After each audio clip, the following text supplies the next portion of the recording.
And a song in the background is Macheng by Kofi Owusu-Pipra. Now let me run you through what we have for you lined up this morning. Of course, we'll kickstart things this morning with our news review segment, and we're unpacking the headlines and stories making waves right now. The next Samuela entry will bring you the latest business news. The right after that, Lukman Evergreen Woman will come your way with Sports Flash. Then we'll take a short musical interlude and then we come back for Business Brief. And today I've got something very important to share with you. Then right after that, Sports Today. I beg your pardon, Transport Today. Then time for Market Trends.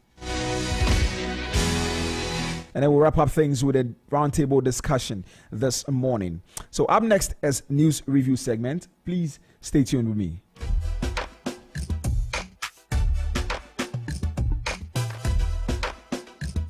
It's your lifestyle, leisure, and business radio.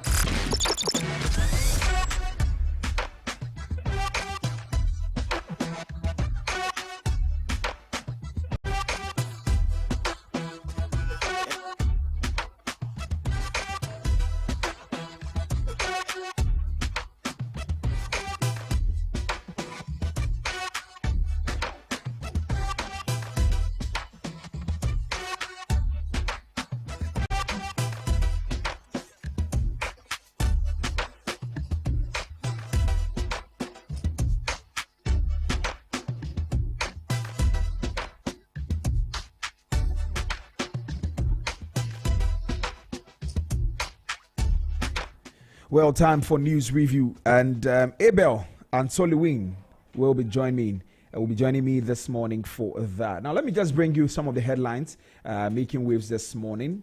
On My Joy Online, allegations against EC chair don't meet the threshold for removal, says Ayiko Otu, the lawyer, and also Mahama petition to remove EC chair Jane Mensah. And also Omani Boama and 4 others face appointments committee today. Then government resolves CTAC migration onto university grades structure issue. And then Farihan Al-Hassan appointed GCB MD as Kofi Adomako resigns. GCB Bank names Professor Joshua Alabi as new board chairman. And also E.B. Bright takes Charles Forson to Supreme Court over Tema Central victory. I'll use my social media influence to promote good governance. Ashanti regional minister nominee. Ejenim Boateng named SIC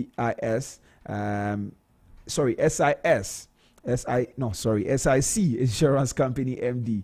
And also, if you are afraid of any team, why compete? Kwesi appear on Sudan drawing Algeria and Burkina Faso. Now, also on City Newsroom this morning, we have Omani Boama, 4 others to be vetted today, and it comes with pictures of Linda Oklu, the regional minister designate for Greater Accra, and others. And also Margaret Ansay, appointed acting CEO of Ghana Enterprise Agency, and also Mahama Ayariga, NDC's position on anti-gay bill hasn't changed. My job is results, not theatrics. Ayariga jabs Afenyo marking.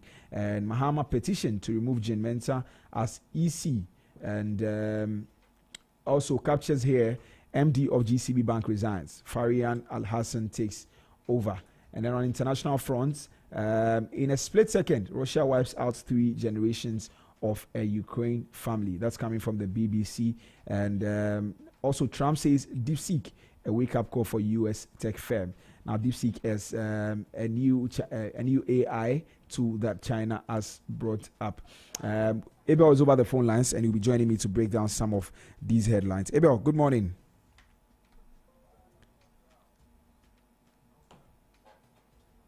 Hello, Abel. Hello, Abel.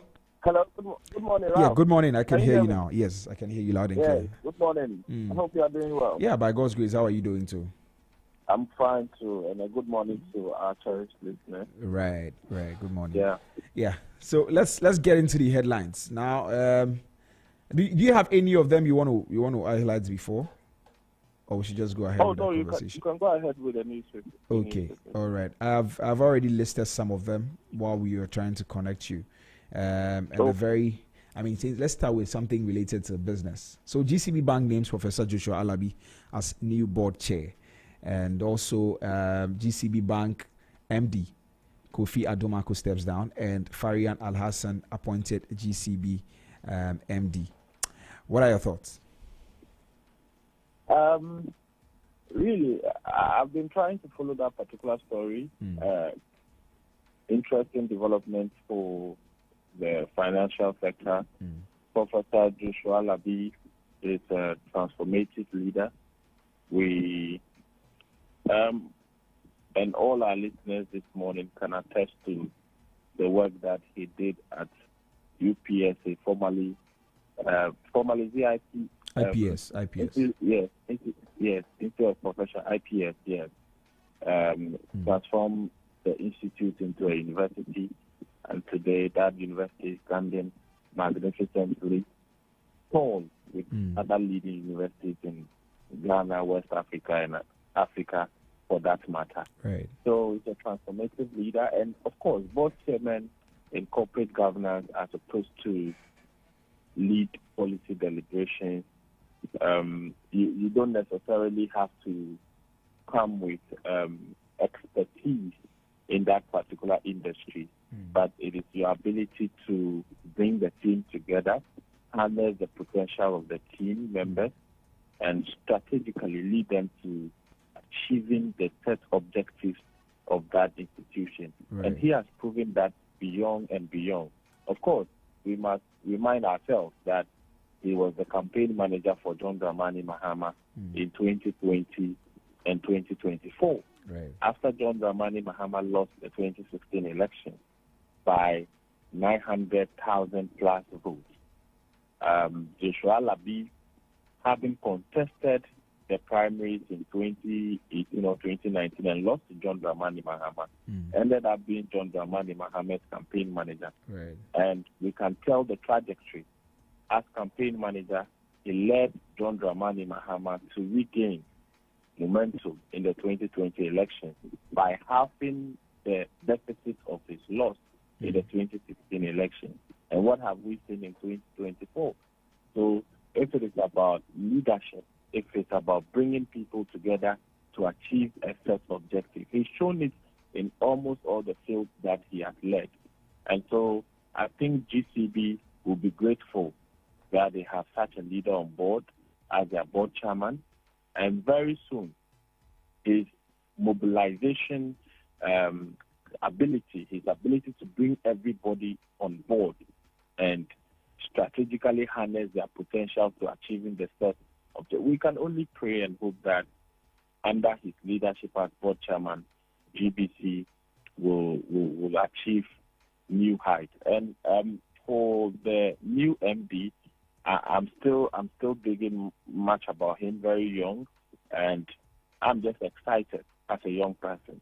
I think that is what I can say. I'm just excited as a young person with the opportunities that have been offering young people under this current administration. My only hope and prayer is that they will justify our inclusion. This one, you remember Monday night? Is it Monday night stars or something? Is it justify your inclusion, right? So my only hope is that these young people that are being given opportunities, they will justify the reason why young men. It must be a norm, not just a sign of tokenism, but it must be a norm that young men must be brought to the table. Right. And that norm starts with the opportunities that are being given the young men of today.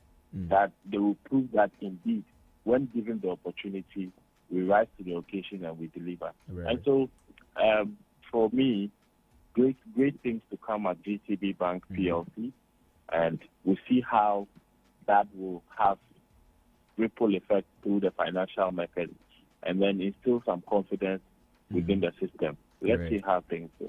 Right. I have been at GCB Bank before. I think during my national service, and we saw the kind of work that Mr. Kofi Adomako did during his tenure, and so I just hope that Alassane will be able to match up. And just like you said, it's a good news for somebody as young as him to take over that position. I hear he's just 44 years old.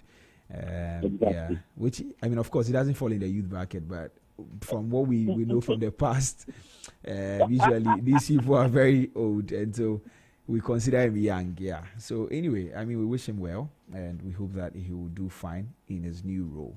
And also, Professor Alabi's track record cannot be, cannot be contested. He's done his best in the education sector. I hope that he excels also in the financial sector. Now, also, let's move on to the story on City Newsroom. Now, there's a story that says that Omani Boama, 4 others to be vetted today. And what are your expectations for that? The 4 others? Yes. Who and who? So, as Emmanuel Kojo Ajekum, who is being vetted for the position of a Minister of State in charge of special initiatives, and of course Omani Boama is for defense, and then Linda Oklu, Minister designate for the Greater Accra region, and then Charity Gardiner, Minister designate for the Ahafo region. Yeah, so those are the 4 others. Yeah, good. Omani Boama. When I hear the name nowadays, what comes to mind is activate all body camps.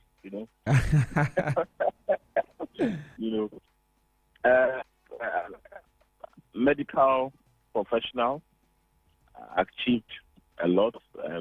Former minister, I think he was at communications.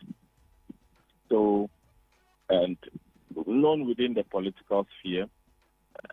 Personally, did I see him at the Ministry of Defense?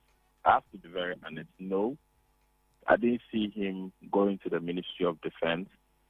But I think this is a new challenge that he's taking on. He's a creative mind, young, not young as in youthful, but young and with a lot of ideas. We saw how he led the NBC IT directorate during the elections, and his attention to details and how he fought and stood behind the NBC, even at IPAC, when almost all the political parties were against him. I think that is the kind of leadership that will be needed at the Ministry of Defense, a leadership that knows what it stands for, a leadership that knows what it is doing. If the innovations that he brought to the IT, in fact, if you recall, a lot of people, it's been a cliche in this republic that the NBC cannot collate its own results, and young people, we grew up hearing that, and at a point we all believe that when it comes to elections, IT-related management and all that, and all the tech and the sophistication that is involved in the management of elections, there was always a new patriotic party and not the. I think Omani Boama has rewritten that script, even far more than we thought, to the point that it even stops the MPP machinery on election day. From the tally machine that was used for counting to all the initiatives that he on board. We want to see our security apparatus step up in terms of technology, in terms of how they think and how they engage because modern warfare is no longer like ancient warfare. There are technologies, there are new ways of doing things, there are new ways of engagement, and the security issues have advanced beyond what we are still doing. My only hope is that as a young, vibrant person, energetic, with a lot of ideations on how to transform institutions, we will see some level of transformation at our defense ministry. The days of seeing military ransack communities, line people and beat them, akin to olden day practices. We must not see that. We must see a modern Ghana military force that is world class in terms of how it even engages citizens and how they themselves, in terms of their internal operations and external operations outside Ghana, can be improved. He has a very good relationship with the president, and it is my thinking that going there is a special priority that the president is thinking for the military and the security forces in the army, and they will work to ensure that our army, he will work to ensure that our army retains respect in the global community of nations and also improve generally upon their services. So the vetting, I'm looking up to the vetting, and with a very keen interest, because I'm telling you that I didn't expect you to go there.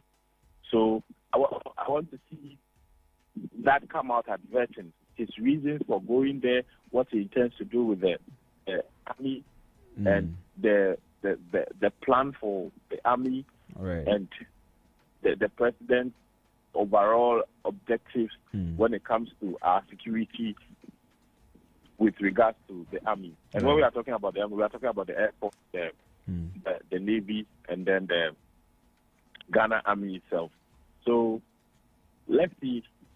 I'm looking very, like, I don't even know the expression to use, but I'm anticipating this particular vetting with so much interest. Right. Because initially I was thinking he was going to go to health because that's where he's coming from. But he rejected that outrightly during the inauguration. Really? When journalists approached him. He said no, he wasn't thinking about that. So I think this is a new challenge, and I want to see how the vetting will unfold. But for the other people, Linda Oklu, the MP for Shai Osudoku, and Greater Accra regional minister designate, of course, we understand the regional politics and what normally regional ministers coordinate with MMDA, and also the ministries to ensure that there are some level of development in their regions, and not just that, also when it comes to issues of chieftaincy, issues of religious affairs, they try to engage, and their presence more or less and their understanding of the regional dynamics ensure that they are able to play an effective role in engaging and mobilizing resources to push for the development of their region. Greater Accra has a lot of work to do. A lot of work because the city, I don't know if it's appropriate word, but the city is dirty. Very dirty. The traffic in the transport in the city is getting worse. I know, right? In fact, I don't know what is working in Greater Accra. Maybe Ralph, you can disagree with me. But things are working basically, yes, basically generally nothing is working in Greater Accra. It's like it's a survival of the fittest. Right. We wake up in the morning and everybody is just trying to survive. The city must look planned. Things must work. Transportation must work. The cleaning of the city must work. And it is not the role of a regional minister to make transportation and all those things work. But I'm saying that if there is effective coordination among the region, at the regional level, with the MMDAs and the various ministries, some of these things can be gotten right. And Ahafo area too, new region, so much issues out there in terms of development, in terms of infrastructure, among others. So, and for me, regional ministers vetting, it's usually about collaboration. Right. How are they going to collaborate with other state agencies to bring the needed development to their regions? And also, when it comes to settling, that their regions are very peaceful and the environment is enabling for investors and other people to come into the region and contribute to their quota to development. So basically for the regional ministers, we'll be looking out for that, how they are going to work hand in hand and ensure that this collaboration, the needed collaboration, is secured for their regions, and then you can see some improvement. Right. So it's an exciting day, and I'll be watching. I know you have been monitoring all the proceedings, and yeah, we'll come to you. I mean, hopefully tomorrow we get to highlight some of the things that they mentioned. I mean, as they make waves in the headlines. Now, I have with me the newspapers now, and so let me just run you through some of the headlines, and we can touch on two. I think we have some 10 minutes to go. On the front page of the New Finder, Ghana reserves surge to $8.98 billion. And it has a picture of the governor of the Bank of Ghana, Dr. Ernest Addison. The government resolves CTAC migration onto university pay structure. And then Gold Board Technical Committee inaugurated. Comes with a picture of the Finance Minister, Dr. Keseola Tufo, saying Sami Jimfi and then Madame Marietta Brew. Also, Ghana mixed outlook for for energy sector as US pulls out of global climate action. And then on the front page of the Daily Dispatch, we have, I am grateful to Volta Region for their loyalty and support in my political life. That is coming from John Mahama. And I'll take NPA to the next level. That is coming from Eduji Tamaklo. Then Baumia outlines 7 threats to African democracy at a forum in Nigeria. That is that for the Daily Dispatch. And then the Chronicle, Technical Committee to oversee drafting of law to set up Gold Board inaugurated. First phase of Boankra Inland Port ready in March. Contractor appeals to President to fast-track its completion. And also, Baumia defends democracy as best governance models. And 3,000 delegates, 7 African heads of state to participate in APD 2025. KGL Group honored for pioneering role in youth sports development in Ghana. NPP's 2024 defeat not spiritual. Eugene Boachi Enchi. And YEA welcomes Malik Basintali. And also on the front page of the BFT, Omni BSIC Bank unveils new tagline, not just another bank. And the new dawn for Kwehu as installed Kwehu Mahini da Sibre Ekwamwa Boateng the third assures transformation. BOG extends single-digit inflation target to quarter 2 2026. Well, these are some of the headlines. I want to start with the former vice president. He was in Nigeria yesterday, and he made some very good points in talking about democracy in Africa. And then I want to run you through the 7 things that he mentioned, and then maybe you can share some thoughts on that. So let me just read some of the few lines that came up. So he says that former Vice President Dr. Mahamudu Bawumia was a special guest speaker at Nigeria's National Conference on Strengthening Democracy and Nigeria. The high-level forum under the theme Strengthening Nigeria's Democracy, Pathways to Governance and Political Integrity brought together distinguished personalities including Nigerian Vice President Kashim Shettima and respected Nigerian statesman General Abdul Salami Abubakar, among other speakers. Addressing the forum, the former Vice President Dr. Mahamudu Bawumia spoke extensively on democratic tenets, including the sacred rights of individuals or citizens to vote freely to choose leaders, as well as a non-negotiable need for political leaders to respect the will of the people. Dr. Bawumia mentioned about 7 threats, and one of them is weak institutions as a threat to African democracy. He also mentioned partisanship, nepotism, and self-interest, and then bastardization of institutions. The story is to be continued. But these are the 3 things he mentioned: weak institutions, partisanship, nepotism, and self-interest, and bastardization of institutions. Abel, your thoughts? Thank you. Well, I don't know. In Africa, our politicians, when they are in office, they forget about all the good governance measures and everything, and immediately they are out of office. Then, boom, all the measures of good governance come to them. Right. It's so magical because Bawumia was vice president for 8 years in Ghana. and 8 civil society voices of dissent were looked down upon, were, in fact, were beaten to the pulp. Media personnel had to flee this country. And we had a vice president who, not for once, ever commented on them. In fact, when Ahmed Swali was killed, I remember prior to the 2024 election, when the vice president became the presidential candidate with the New Patriotic Party, there were a lot of calls on him as to what he was going to do concerning that particular issue. The definite silence from the vice president was so much telling, you know. So me, when I read yesterday, I couldn't follow. I wanted to watch the event, but I couldn't. But when I read the excerpts from his speech, I was shocked that he knew all this.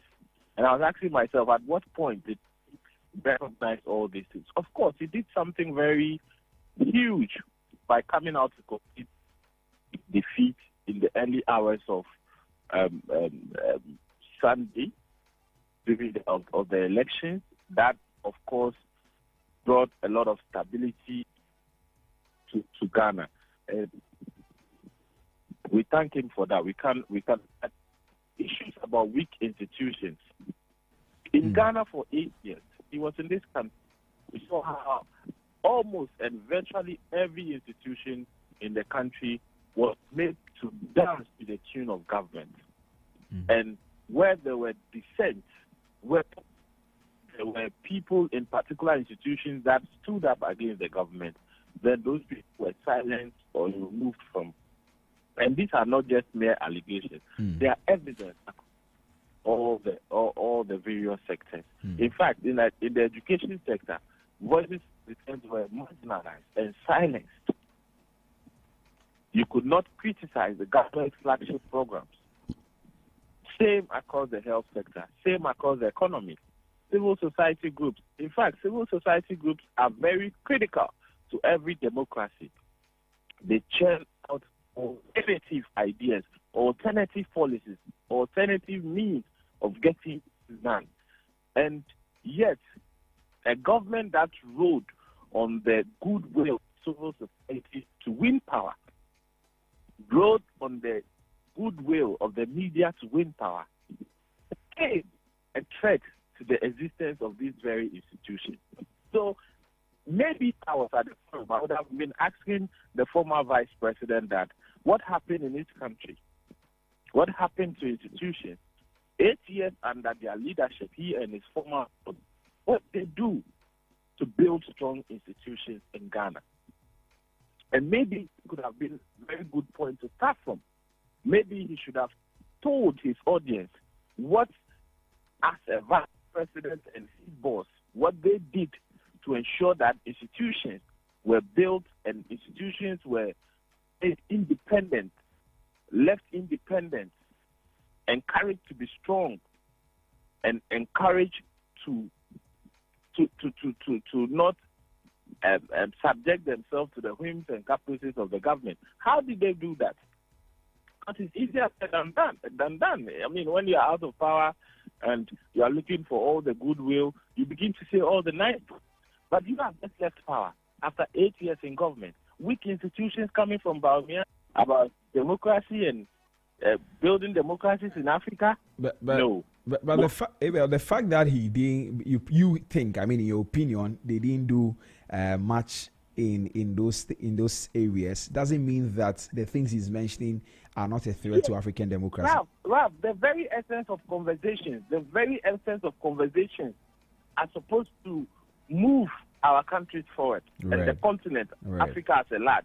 You understand? Yeah. So those that have had opportunities, I and you, the people listening to us this morning, we can preach that because we've not been given that opportunity.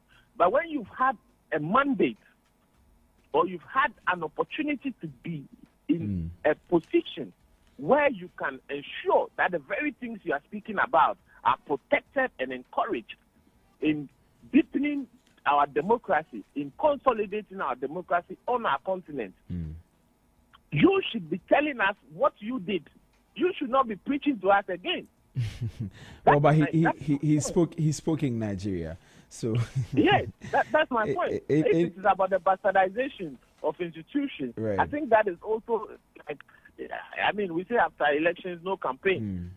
That is still, Bawumia is still in the campaign, because in Ghana, that was the rhetoric that the opposition political parties are always practicing institutions because they want to make state institutions look bad, so that they could rely on that as a goodwill to winning elections.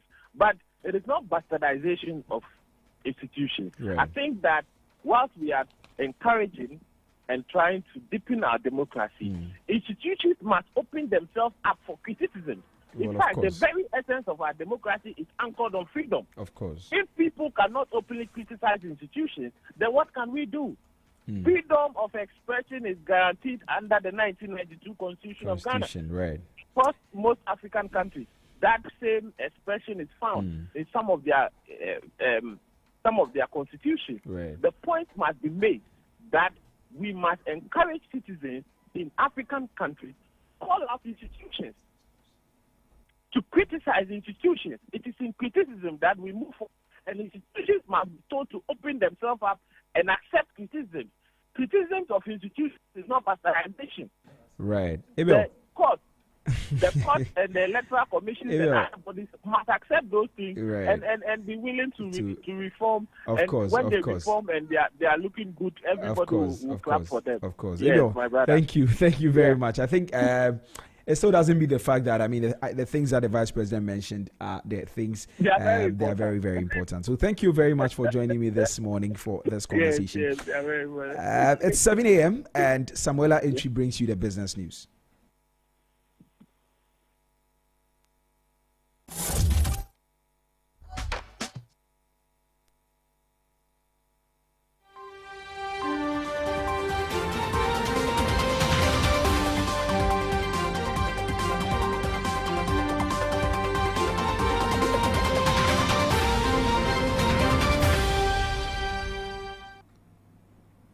Hello and welcome to the business news segment on Business Breakfast on Zed. Coming up shortly in the headlines, policy rate held at 27% as Bank of Ghana awaits government's economic policy agenda. And on the international scene, Donald Trump confirms Microsoft's interest in acquiring TikTok. Also, China's DeepSeek sends shockwaves through U.S. tech stocks. I am Samuela Ainchi. Let's settle in for the details. The Bank of Ghana's Monetary Policy Committee, MPC, has maintained the policy rate at 27%, citing the need for clarity on the government's forthcoming economic policy agenda. The decision underscores the central bank's cautious approach amid prevailing economic uncertainties. Addressing journalists in Accra, Governor of the Bank of Ghana, Dr. Ernest Addison, noted that future inflation forecasts and other economic indicators will largely depend on the yet-to-be-formulated economic policy framework.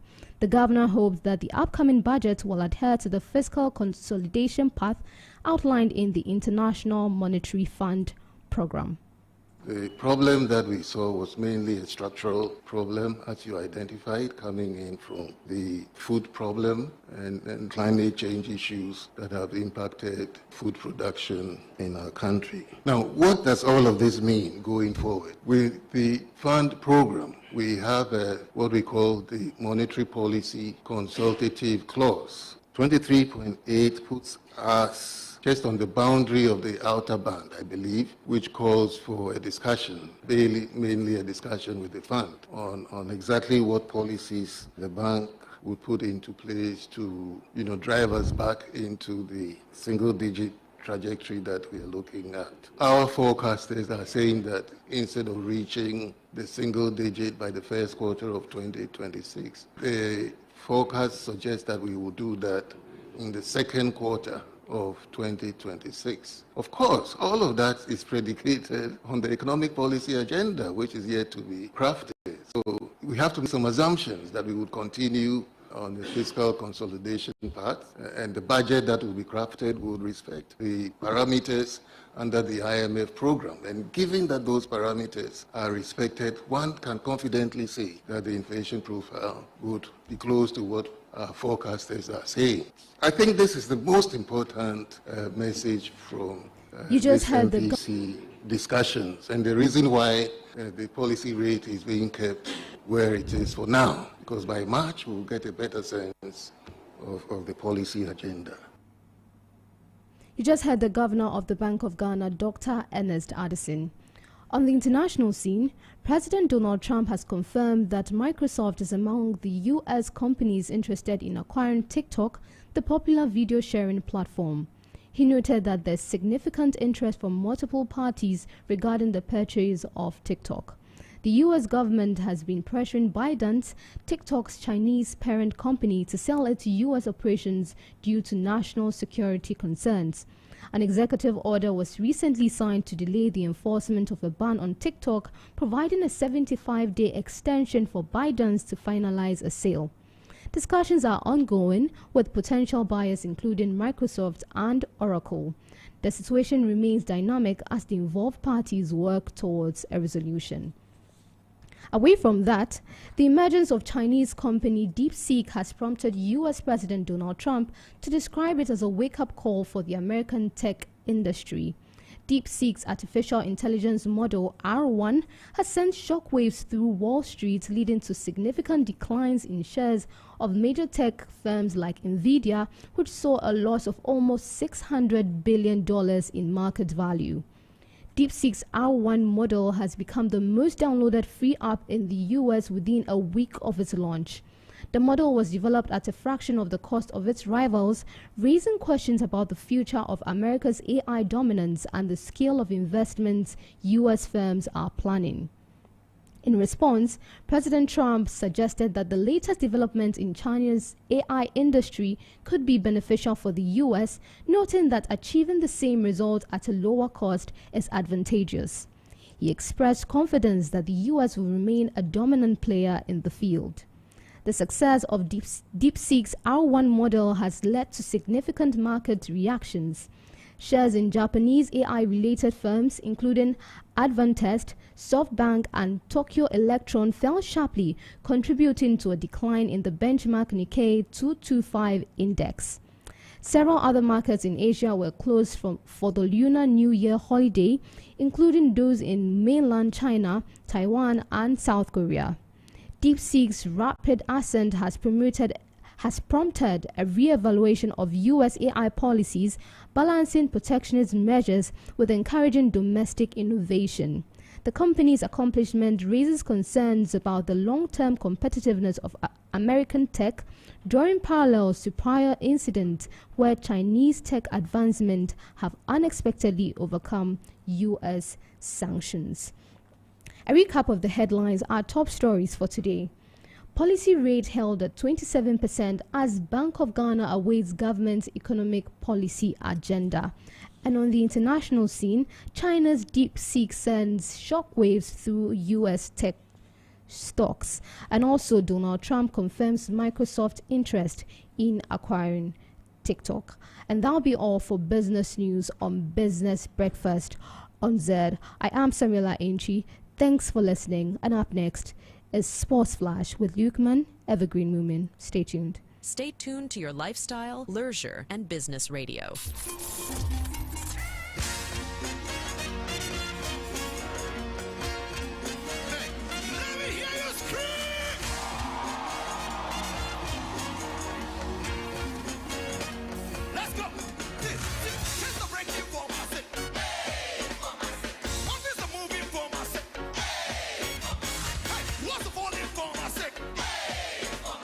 Everything is working for my sake. Change the breaking for my sake.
is your lifestyle, leisure, and business radio.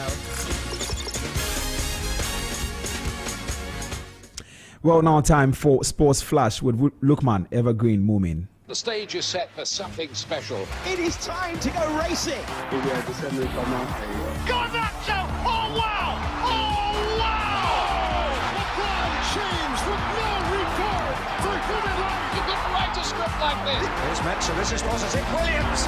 Kudus! The Korean joy did not last for long. Oh my gosh, Kudus. Set back for Partey! Oh yes! Oh yes, Thomas Partey!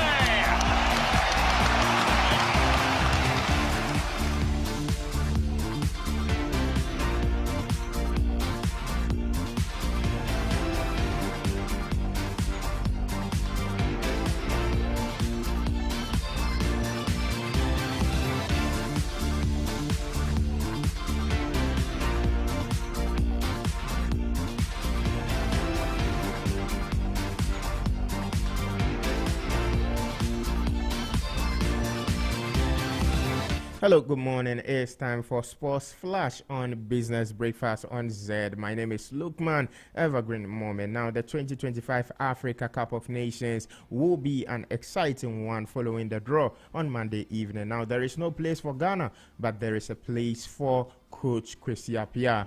Now, the future of Marcus Rashford at Old Trafford looks over while Neymar leaves Saudi Arabia after 2 years. Now, Emma Raducanu returned to court yesterday, and we also have results from the NBA games that were played last night.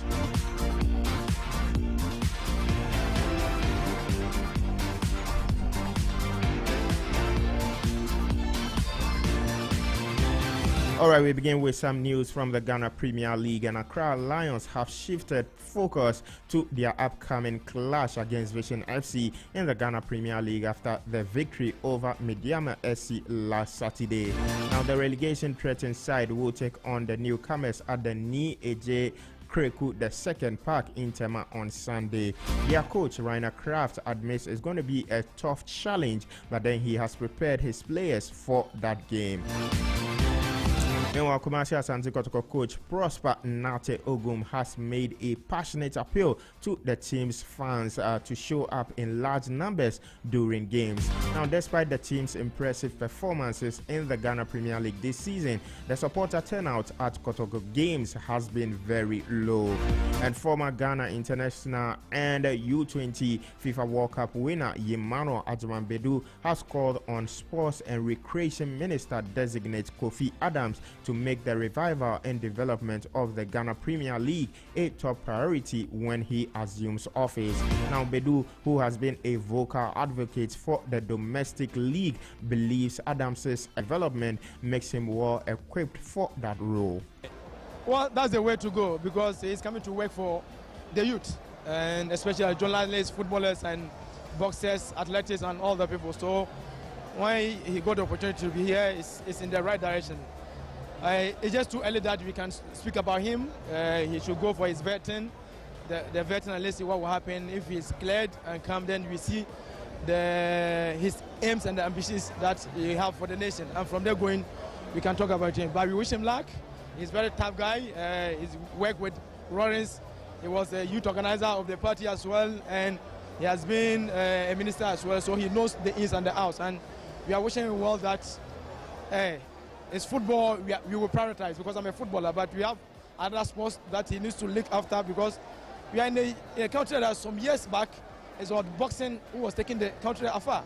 So we need to look everywhere, but for sure, once I'm a footballer, the priority is that the Blasters, then the 20, then the 17, the Black Queens, and everybody, especially the Ghana Premier League, have to rise.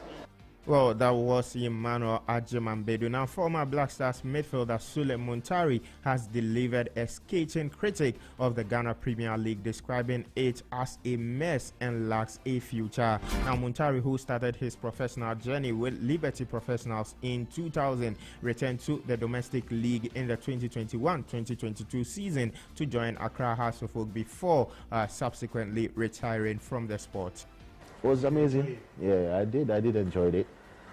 Has fans, and the president also is an amazing man.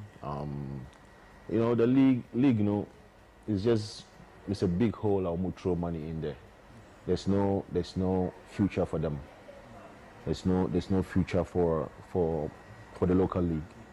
I don't know when, but I'm hoping I start doing my work and. Well, so that was former Black Stars midfielder Sule Muntari speaking there. Now to Ghanaian players abroad, Antoine Semenyo has earned a spot in the Premier League Team of the Week after his stellar performance for AFC Bournemouth in their emphatic 5-0 victory over Nottingham Forest at the Vitality Park. Well, now we move to the AFCON draw. With this one, Ghanaians would not really be happy because Ghana would not be playing at that competition later this year. But then holders Ivory Coast have drawn Cameroon at the group stage of the 2025 Africa Cup of Nations in Morocco. At a glittering ceremony in Rabat, the Elephants were drawn in Group F, where they will also face Pierre-Emerick Aubameyang's Gabon and Mozambique. Remember, Mozambique were the team that eliminated Ghana at the 2023 Africa Cup of Nations in Ivory Coast. Now, Africa's biggest sporting event will begin on December 21st and run until January 18th, 2026. The opening matches will be the opening match will actually pit host Morocco against Comoros Island. Also, this is the full draw from the AFCON draw yesterday. In Group A, Morocco will be facing Mali, Zambia, and Comoros. In Group B, there is Egypt, South Africa, Angola, and Zimbabwe. Group C has runners-up from the last competition, Nigeria facing Tunisia, Uganda, and Tanzania. And Senegal will lead Group D alongside DR Congo, Benin, and Botswana. Algeria are in Group E with Burkina Faso, Equatorial Guinea, and Sudan. Yes, this is where there is a little bit of a Ghanaian interest. Kwesi Appiah, he will be leading Sudan for that competition. That slot could have been Ghana's, but then unfortunately, Ghana failed to qualify for the competition. Meanwhile, Ivory Coast, the champions, like I said earlier, they will be in the same group, which is Group F, alongside Cameroon, Gabon, and Mozambique.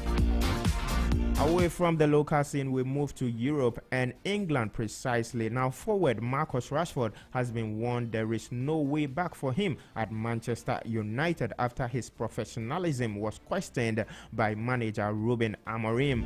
Now, former United defender Rio Ferdinand, a six-time Premier League winner, says Rashford will have to leave the club before it's too late. My heart, my pride, my ego, embarrassment. There ain't really no way back for Marcus after that, I don't think, with that type of comment. Listen, we all have days off, or we all have moments where we're not performing well, lacking confidence, but effort ain't really one of the things that I would want to be hearing a manager say that is lacking in my makeup. And that's a damning comment, that is, because I think he knows what the reaction is after that comment. He ain't saying that without thinking that where does this go after. If he comes back, that means other players can now take their foot off the gas and still have a way back in the team and just take shortcuts.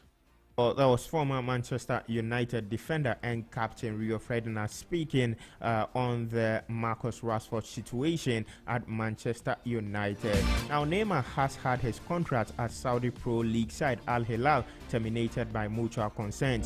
The 32-year-old Brazil international joined for 90 million euros in August 2023, but has only played 7 times for the club after injury.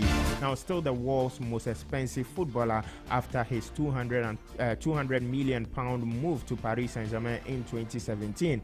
He has only made 2 appearances this season, most recently a substitute appearance in November.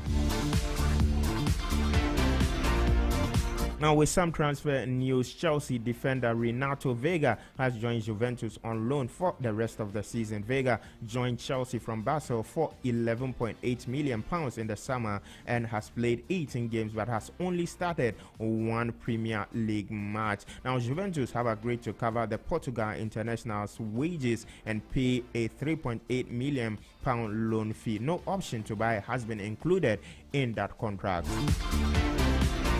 And in Italy, or still in Italy, Kyle Walker says joining AC Milan was an opportunity he could not turn down following his move from Manchester City. He joins the Italian Giants on loan till the end of the season with an option to make it a permanent deal. No, I mean, when I spoke with Pep, it wasn't a very comfortable conversation, we'll say, because of the respect that we both have for each other, from what we've achieved both at Manchester City, everything that he's won at Manchester City, I've also won. And I would like to think that he knows what I bring to the dressing room and the atmosphere that I create. That's, I'm here to obviously play football. I'm here to work with my teammates, but at Manchester City, it was my family, from the cooks to the cleaner to the kitmen to the physios. I would like to think that, I was liked a lot, and I made sure that everyone was, blended in together. So I just have to try and find the same here. Listen, I have to learn a lot of names. I need to speak Italian. I'm going to do Italian lessons. Well, so that was Kyle Walker speaking there. Now, Zlatan Ibrahimovic, the sporting director of AC Milan, welcomed the ex-Tottenham Hotspur player and remains confident Walker will be a huge impact in the team. That he's a leader on and off the pitch. This is a characteristic that we need. He's an alpha male in the dressing room, and he can give a helping hand when the going gets tough, when things are going well as well. But he's not only very good on the pitch, he's very strong off the field as well. He can offer a great deal in a number of different areas. We're talking about a right back, but we also believe that he can play as a centre back. That's the role he's played at Manchester City. So that was Zlatan Ibrahimovic speaking through air translator. Away from football to some tennis news, and Britain's Emma Raducanu suffered a disappointing defeat against world number 101 Cristina Busca of Spain in the opening round of the Singapore Open. Now the 22-year-old was playing for the first time since her 6-1, 6-love third round loss to Iga Swiatek at the Australian Open. And in NBA, Jimmy Butler has been suspended indefinitely by the Miami Heat after a continued pattern of disregard for team rules. Now, the 6-time NBA All-Star had already been suspended twice by the team this month for disciplinary issues, ruling him out for 9 matches. Now, talking about the Miami Heat, they won their game without their star man last night. They defeated the Orlando Magic by 125 to 119. Now, the New York Knicks were also winners over the Memphis Grizzlies, and the Boston Celtics lost to the Houston. Toronto Raptors were also winners against the New Orleans Pelicans. The Denver Nuggets lost to the Chicago Bulls. The Minnesota Timberwolves also defeated the Atlanta Hawks. And there were wins for the Dallas Mavericks, the Milwaukee Bucks, and the Phoenix Suns. That will be all for sports this morning. Business Breakfast on Zed continues with Raphael.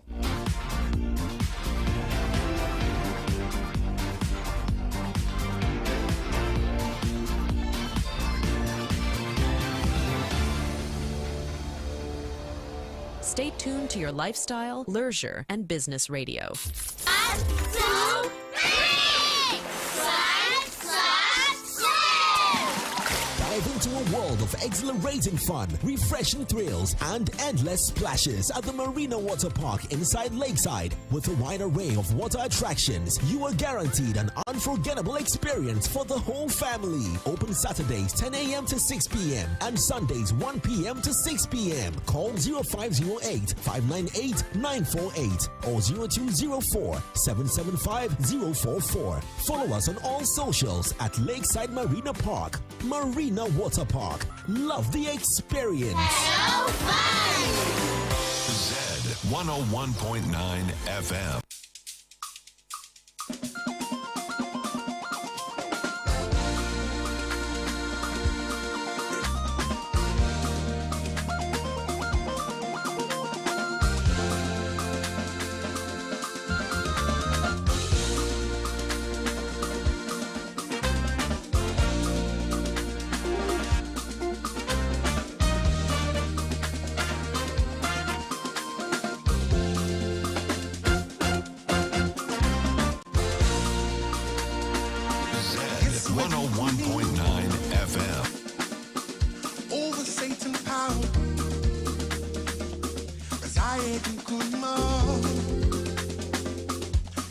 I'm an overcomer.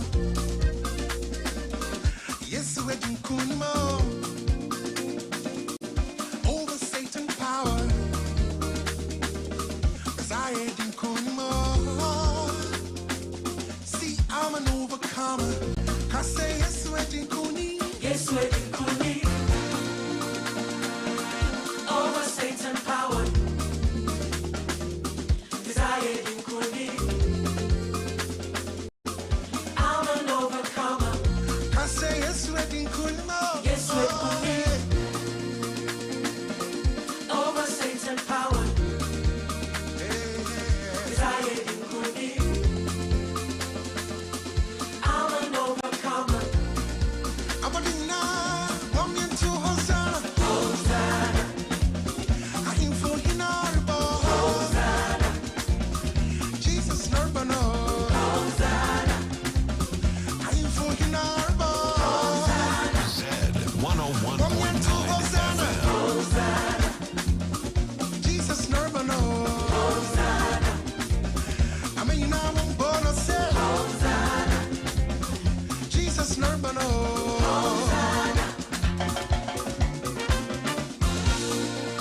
Stay tuned to your lifestyle, leisure, and business radio. Zed 101.9 FM. Who is this King of glory? He's a lot strong and mighty.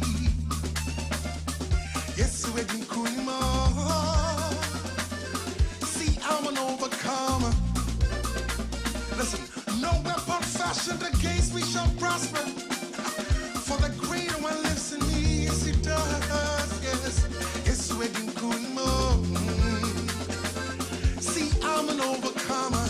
I say, yes, we're in Kuni. Yes, we're in kuni. I'll say, Over Satan power. Cause I ain't in kuni. see, I'm an overcomer. I'm an overcomer. I say, yes, we're in Kuni. Yes, we're in kuni. Over Satan power. Cause I ain't in kuni. I'm an overcomer. Zed 101.9 FM. To Hosanna. Hosanna. I am for Hinarbo. Hosanna. Jesus Nurbano. Hosanna. I am for Hinarbo. Hosanna. Woman to Hosanna. Hosanna. I mean, I won't bother say. Jesus Nurbano. Hosanna. I am for Hinarbo. Kojo, come on. Zed 101.9 FM.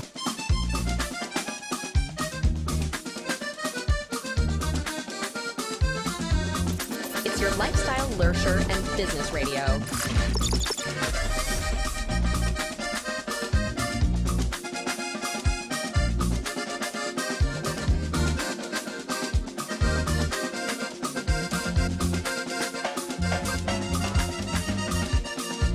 I am for Hinarbo. Hosanna. Hey, Jesus Nurbano. Hosanna. Woman to Hosanna. Hosanna. Hey, I am for Hinarbo. Hosanna. Handkerchief. Woman to Hosanna. Hosanna. I am for Hinarbo. Hosanna. Jesus Nurbano. Hosanna. I am for Hinarbo. Hosanna. Woman to Hosanna. Hosanna. To the King and Lord of Lords we say. Hosanna. Listen, yes, we're in Kunimo. Hosanna. See, I'm an overcomer. Hosanna. Say, yes, we're in Kuni. Zed 101.9 FM. Stay tuned to your lifestyle, leisure, and business radio.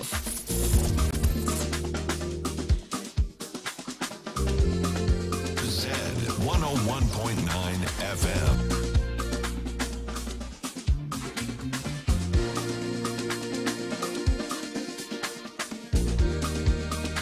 It's your lifestyle, leisure, and business radio.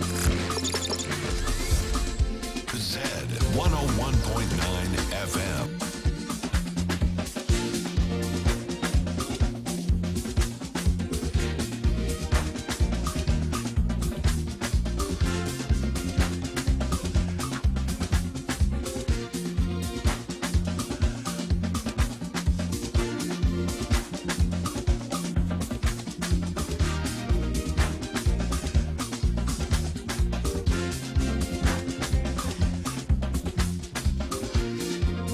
Well, it's exactly 7:30, and this is a business breakfast on Zed 101.9 FM with me, Raphael Ni Trevi Hammond. I mean, these days I like to call myself Ni Trevi Hammond, so we'll just stick to that. With me, Ni Trevi Hammond. And it's time for Business Brief. Now, just gone by was Sports Flash with Lukman Evergreen, and then Business News with Samuela Enchi. Now, today on Business Brief, I want to share something very important with you, but we will get into it right away. Stay tuned.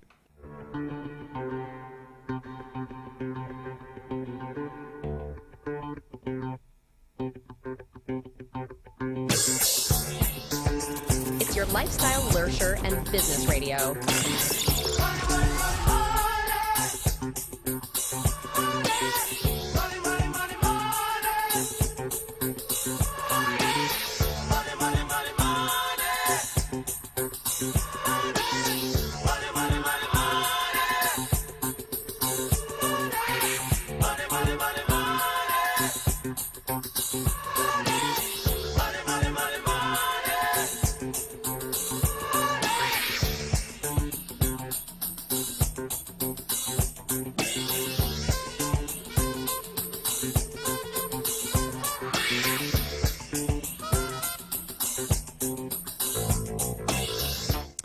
Well, welcome back. Time for Business Brief. And as I mentioned earlier this morning, I want to share something that I think is very, very important. Something that I believe is going to challenge you to rethink certain things in your life and also maybe consider some other things. Now, let me take you to Togo and Benin this morning. Now, there were two young entrepreneurs who saw a problem. And I'm telling you about the story of Gozem. Gozem is, okay, we'll get into that. I'll tell you more about it very soon. So specifically Togo and Benin, there were two young entrepreneurs who saw a problem and, of course, an opportunity. Now, in 2018, the West African region, was grappling with inefficient transportation systems. Traffic congestions was rampant, public transport was unreliable, motorcycle taxis, known as Zemijans. So when you go to Togo and Benin, they call it Zemijans. What we call here Pragia or Abubuya, you know those things here. So they were the primary mode of getting around. But while Zemijans were convenient, they were also unregulated. They were unsafe and often left both drivers and passengers frustrated. And that was a problem. Now, enter Gozem. Enter Gozem, a startup founded by Emeka Ejeni and Raphael Dana. Now, they saw the chaos of the Zemijan system. The Zemijan, as I said, is Pragia or Abubuya in that system. So anytime I mention Zemijan, know that that's what I'm talking about. Now, they saw the chaos in the system and asked a simple question. What if we could make this better? Their vision was to create a super app that would not only modernize transportation, but also provide financial services, e-commerce, and other essential services to millions of people. Now, Gozem started by digitizing the Zemijan system. They recruited motorcycle taxi drivers, trained them on safety and customer service, and provided them with smartphones to connect with passengers through the Gozem app. Now, for the first time, passengers could now book rides, track their drivers, and pay digitally. All of that while feeling safe and more secure. But Gozem didn't stop there. They quickly expanded their services to include tricycle, taxis, and car rides. Now, catering to different customer needs. They also introduced Gozem Pay, a digital wallet that allowed users to pay for rides. Also to transfer money and even buy airtime. Now, over time, Gozem evolved into a one-stop shop for everyday needs, offering everything from food delivery to e-commerce. By 2023, Gozem had become a household name in Togo and Benin, with plans to expand across Francophone Africa. They had created thousands of jobs, improved transportation safety, and brought financial inclusion to undeserved communities. But their journey, of course, wasn't without challenges. They faced regulatory hurdles, competition, and constant pressure to innovate in a fast-changing market. Yet they persisted, adapting their model to meet the needs of their users. Now, why am I sharing this story with you? The Gozem story is a very important one. And this morning, in our roundtable discussion, we'll be talking about social and self-enterprising. And that is why this is important. What can we learn from their story? They just identified the problem. There were issues with the transportation system. And they thought that, why can't we digitalize this? What can we do about it? And they thought about a solution and put it in place. So what can we learn from their story? First of all, you need to identify pain points and solve them. In every community, there are problems. In this country, there are lots of problems. Some people saw the issue of sanitation and decided to create a company like Zoomlion. Other people saw other challenges and decided to create some solutions in line with that. So you too can identify a problem, identify a pain point, and find a way to solve them. Gozem didn't just create an app. They addressed a real everyday problem that millions of people faced. And the number of people, the number of problems that you solve will determine the kind of results that you get. Or let me put it in another way. So if there are 10 people who need a particular solution to a problem and you solve that, you're able to meet the target of 10 people. If there are 100 people, you meet 100 people. If there are millions, then you meet millions. The reason why all the big companies in the world are able to make all the sales globally, and we can talk about the likes of Elon Musk, Jeff Bezos and all of that, because they are serving a wider audience. And that is what you should be thinking about. If you're looking for a problem to solve, look at one that will be able to reach a lot more people and focus on that. Now, of course, their success, the Gozem success, didn't come from understanding, just came from understanding their market and delivering a solution that made life easier. They identified a problem and decided to create a solution. Now, the second thing I want to share with you this morning is that you need to start small, but dream big. Gozem began with motorcycle taxis, but always had the grander vision. They knew that to create lasting impact, they had to think beyond transportation and build a platform that could grow with their users' needs. Now, the third thing is that adaptability is everything. Gozem faced countless challenges, from regulatory issues to competition and what have you, but they stayed agile. They listened to their users, iterated on their model, and expanded their services to stay relevant. Now, the fourth thing I want to talk to you about, apart from identifying the problem and solving them, starting small but dreaming big, adaptability and all of that, you need to also empower your community. Gozem didn't just create jobs. They empowered drivers by providing training, tools, and steady income. They also empowered users by giving them access to safe, reliable, and affordable services. And finally, persistence is key. Building a startup in a challenging environment isn't easy, but Gozem's founders never gave up. They believed in their vision and worked tirelessly to turn it into reality. Why adaptability and ambition are essential? Let me tell you. Gozem's story is a powerful reminder that innovation doesn't come from, of course, Silicon Valley or Europe. It can come from anywhere at all. Innovation can come from anywhere. As long as there's a problem to solve and the ambition is to solve it, you can find a solution to it. And Gozem showed that with the right mindset, even in the most chaotic systems, things can be transformed.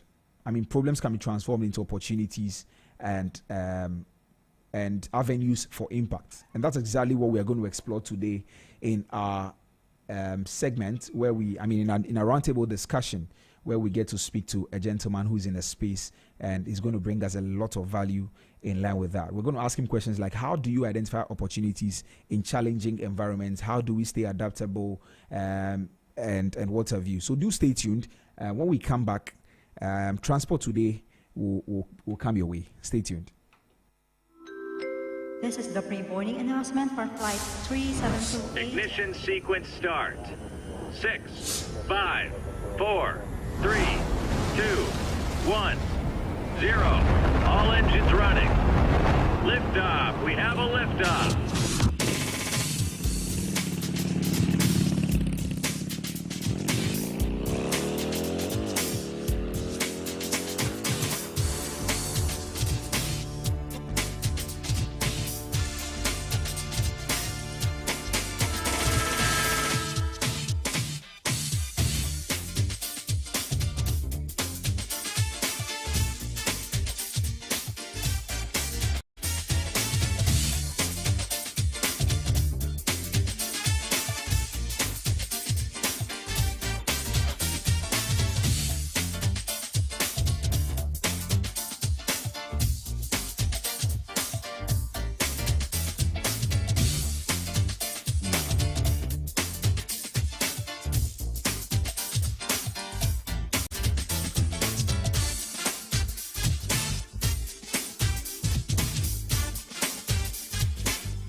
Well, it's exactly 7:40 a.m. and it's time for transport today. Solomon Tetenati is in studio with me, and he's going to tell us the traffic situation in town and also the flight schedules for today. Solo, good morning. Good morning. How are you doing? By the grace of God, I'm doing good. How about you? Yeah, I'm doing very well too.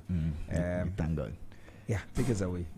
So transport today, I'm taking you through the flight schedules. Right. And as we know, we have only 2 flights working domestically in Ghana. Yeah, the airlines, I mean. So the Passion Air and then the African World Airlines. Yeah. Right. So I'm starting with Passion Air. Accra to Kumasi, we have 4 flights available today. And then first flight takes off 6:20 a.m. and then arrives in Kumasi at 7 a.m. And then takes off in Kumasi at 7:30 a.m. and then arrives in Accra at 8:10 a.m. Second flight takes off 11:20 a.m. in Accra and then arrives in Kumasi at 12 p.m. and then takes off in Kumasi at 12:30 p.m. and then arrives in Accra at 1:10 p.m. Third flight takes off 1:50 p.m. in Accra and then arrives in Kumasi at 2:30 p.m. and then takes off in Kumasi 3 p.m. and then arrives in Accra at 3:40 p.m.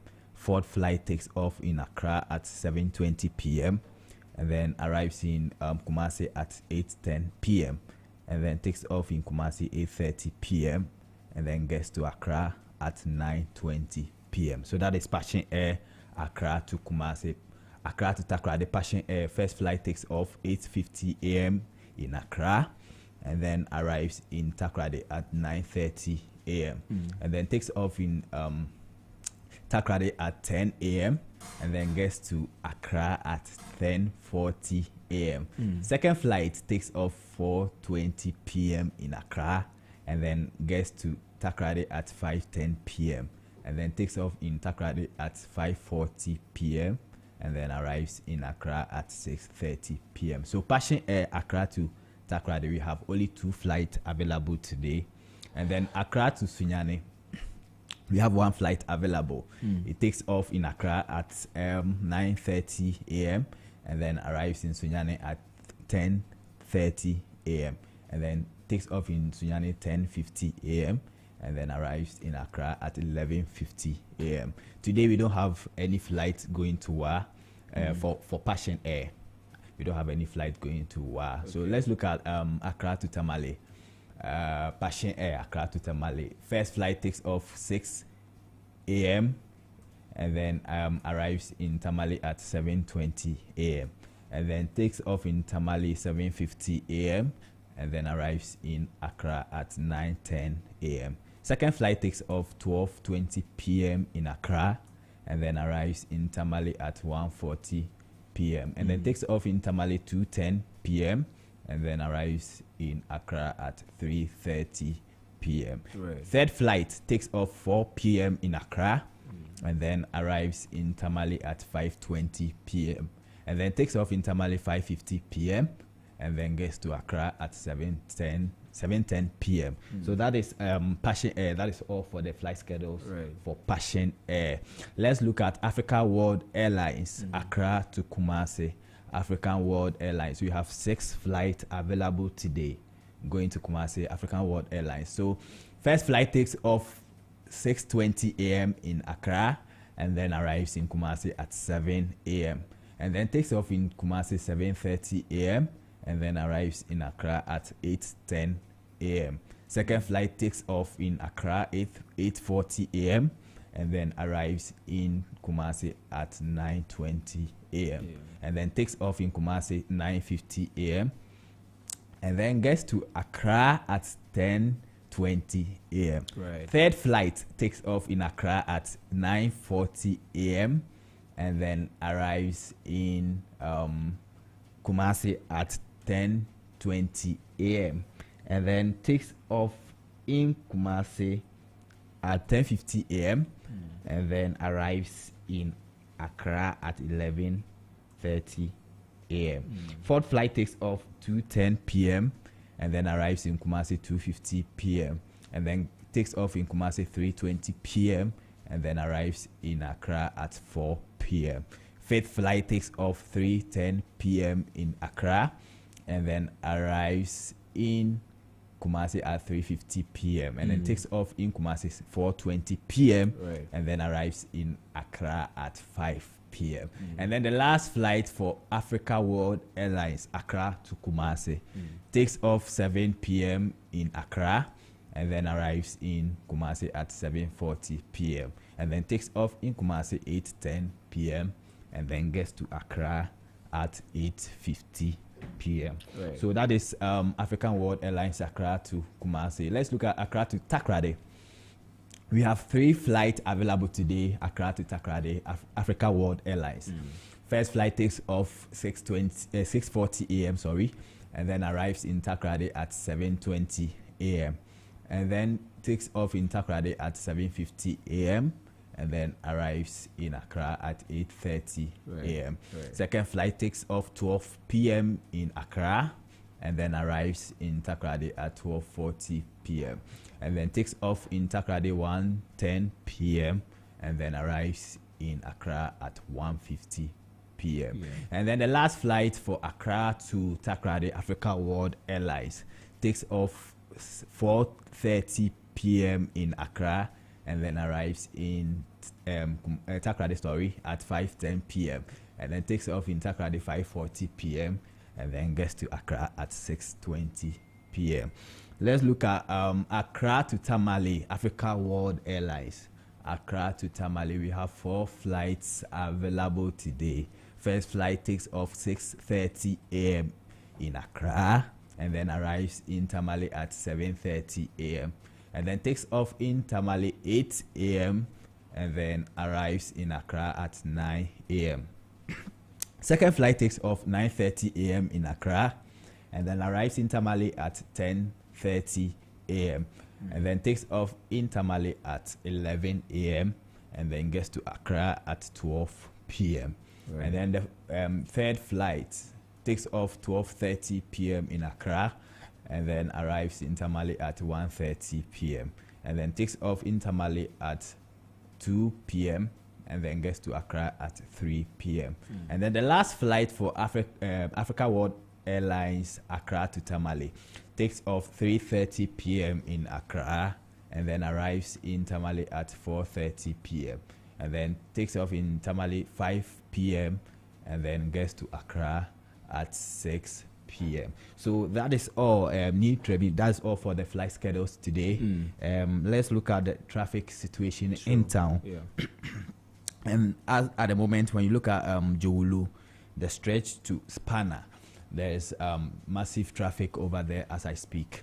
Jowulu, from Fiesta Royal Hotel, all the way to Spanner, that is Airport Junction.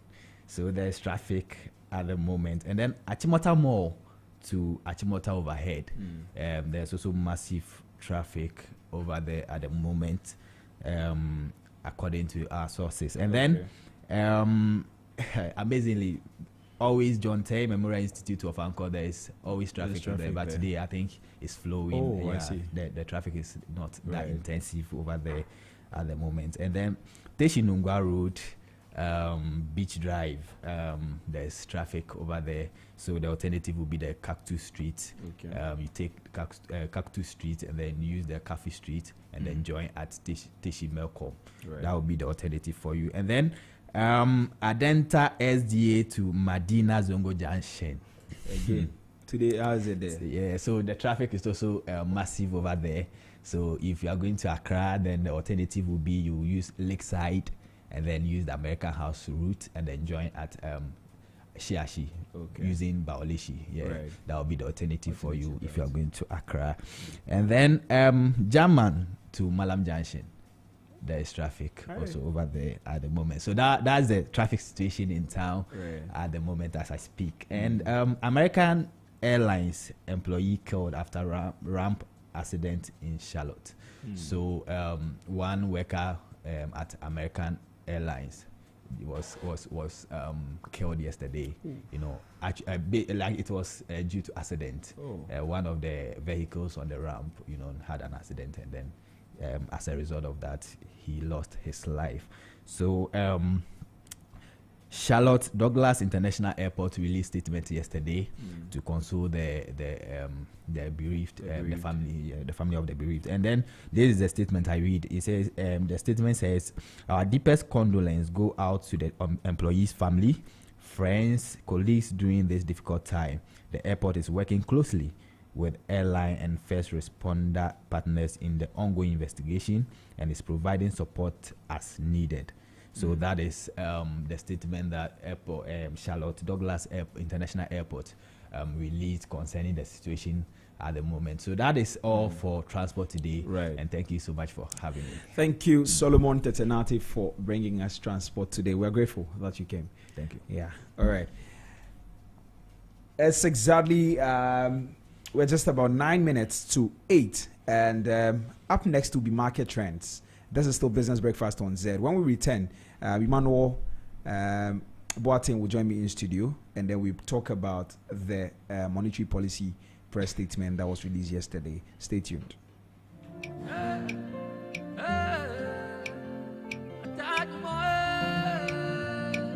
Zed 101.9 FM. It's your lifestyle, leisure, and business radio.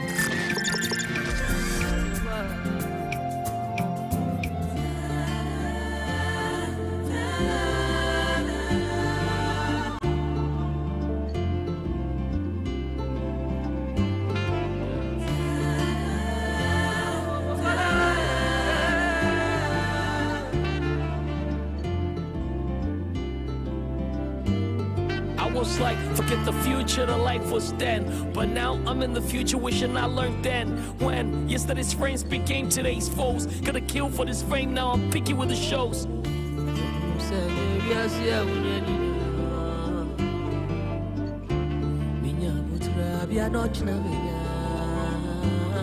Yeah, into the fray one more time. I'm with them. Where's the mafia warrior still? Trudging on the distance, and as hope abounds, I smile, rest assured. I will not faint, I will not worry. Cherish the path, won't let it bore me. And voices will know what must be true. So as the future still unfolds, oh, may we glimmer, may we glow. Persecuted but not forgotten. Mama said it's the battlefield, so don't you quit, don't you bend no knee. Keep the faith, always love is the remedy. So won't you just try to make it through the day, and never you say you're not enough. Heads up, not sending papa, we sending money move. Nobody knows tomorrow.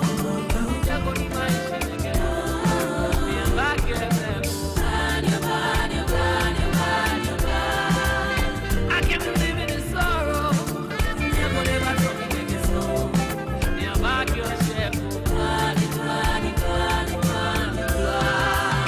Nobody knows tomorrow. Zed 101.9 FM. It's your lifestyle, leisure, and business radio. Expecting only what they want, forgetting what I also really want. Everybody's selfish with themselves. Oh my God, oh my God, oh my God, oh my God, oh my God, oh my God. Nobody go for more, oh my God. You're telling me things like oh my God. Well, I don't go far, oh my God. Now you rocking shoes like oh my God. I saw they go far, oh my God. I didn't hit down, oh my God. Let them make the hits down, oh my God. Malamano pasta, oh my God. Doctor or teacher, oh my God. I'm a sham on the phone, I'm a sham on the phone, I'm a sham on the phone. Nobody knows tomorrow. They're going to imagine again. They're back again. I can't believe it in sorrow. They're going to imagine again. They're back your chef. Nobody knows tomorrow. 101.9 FM. It's your lifestyle, leisure, and fantastic. Business How Radio. many awards you won last year? I'm thinking longevity. How long will I last here? I'm top tier, but Charlie, sometimes I shed tears, cause some of my best peers never saw their best years. At 16, I used to think of 16s, chased by nightmares. I used to call them sick dreams. Clean hearts, oops, I mean pristine. I no go do yawa just for a get rich quick scheme. I don't think of the future, you must be kidding. All these big cats forget they were once kids inside the comp. Is it about competition or ambition? I'm fruitful with the visions, bringing dreams to fruition. In the hospital room, quiet fears, I had to pray, cause death almost stole one of my heroes away. Amen, amen. Please tell my foes and friends, you can hang me out to dry, never fold again. Cause my name Sandy, Baby One, I got on easy, don't pay. Life is far, day to 18. Ref mommy, I pay. First off, now me architect. I'm designed to last. A chess player with a checking pass, I know. Nobody knows tomorrow. You're going to my machine again. Yeah, back again. I can't live in this sorrow. You're going to never tell me again. Yeah, back yourself. Nobody knows tomorrow. You're going to my machine again. Yeah, back again. I can't live in this sorrow. You're going to never tell me again. Yeah, back yourself. Nobody knows tomorrow.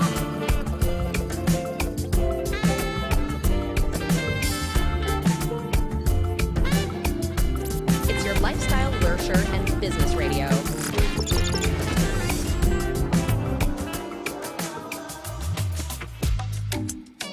Stay tuned to your lifestyle, leisure, and business radio.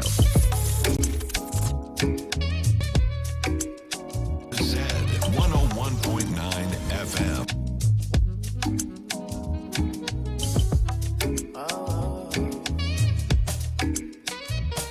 I might be rough around the edges, maybe yes. I keep it nappy and I do what make me happy, and nobody can deny me that I'm blessed.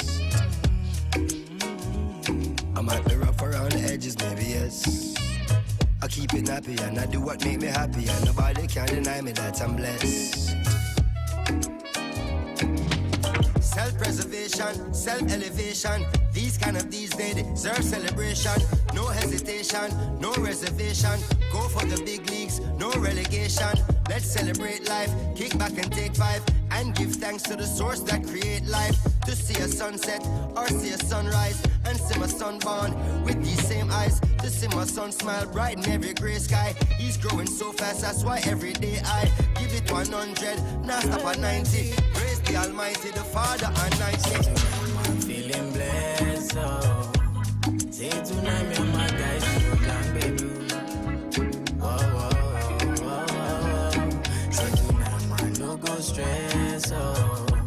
Say tonight, me and my guys, you can baby.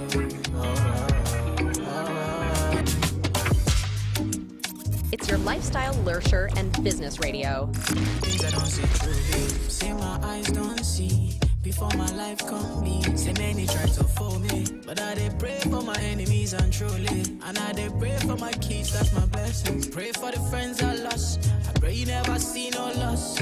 Yeah, as one pressure, if you turn to pressure, I don't see where pressure make man record. Yeah, so make you live your life with judge and no regret. When man pressure, now God did man no get control. My brother make you know, life where I dey live, say I dey live, I'm on a low. Hustle every day, I'm willing just to take control. Never by the money, man, I'm staying in my zone. Yeah, say tonight, man, feeling blessed, oh. Say tonight, me and my guys. Oh. Say tonight, man, no go stress, oh. Say tonight, me and my guys.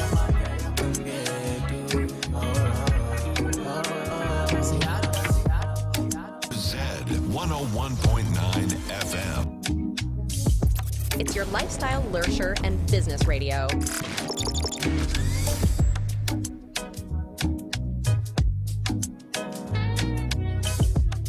Stay tuned to your lifestyle, leisure, and business radio. Well, it's exactly 8 a.m. and this is Business Breakfast on Zed 101.9 FM with me, Trebi Hammond. Let me tell you about Ghana's biggest water park. It is the Marina Water Park, and is a new water and adventurous water park for fun and leisure.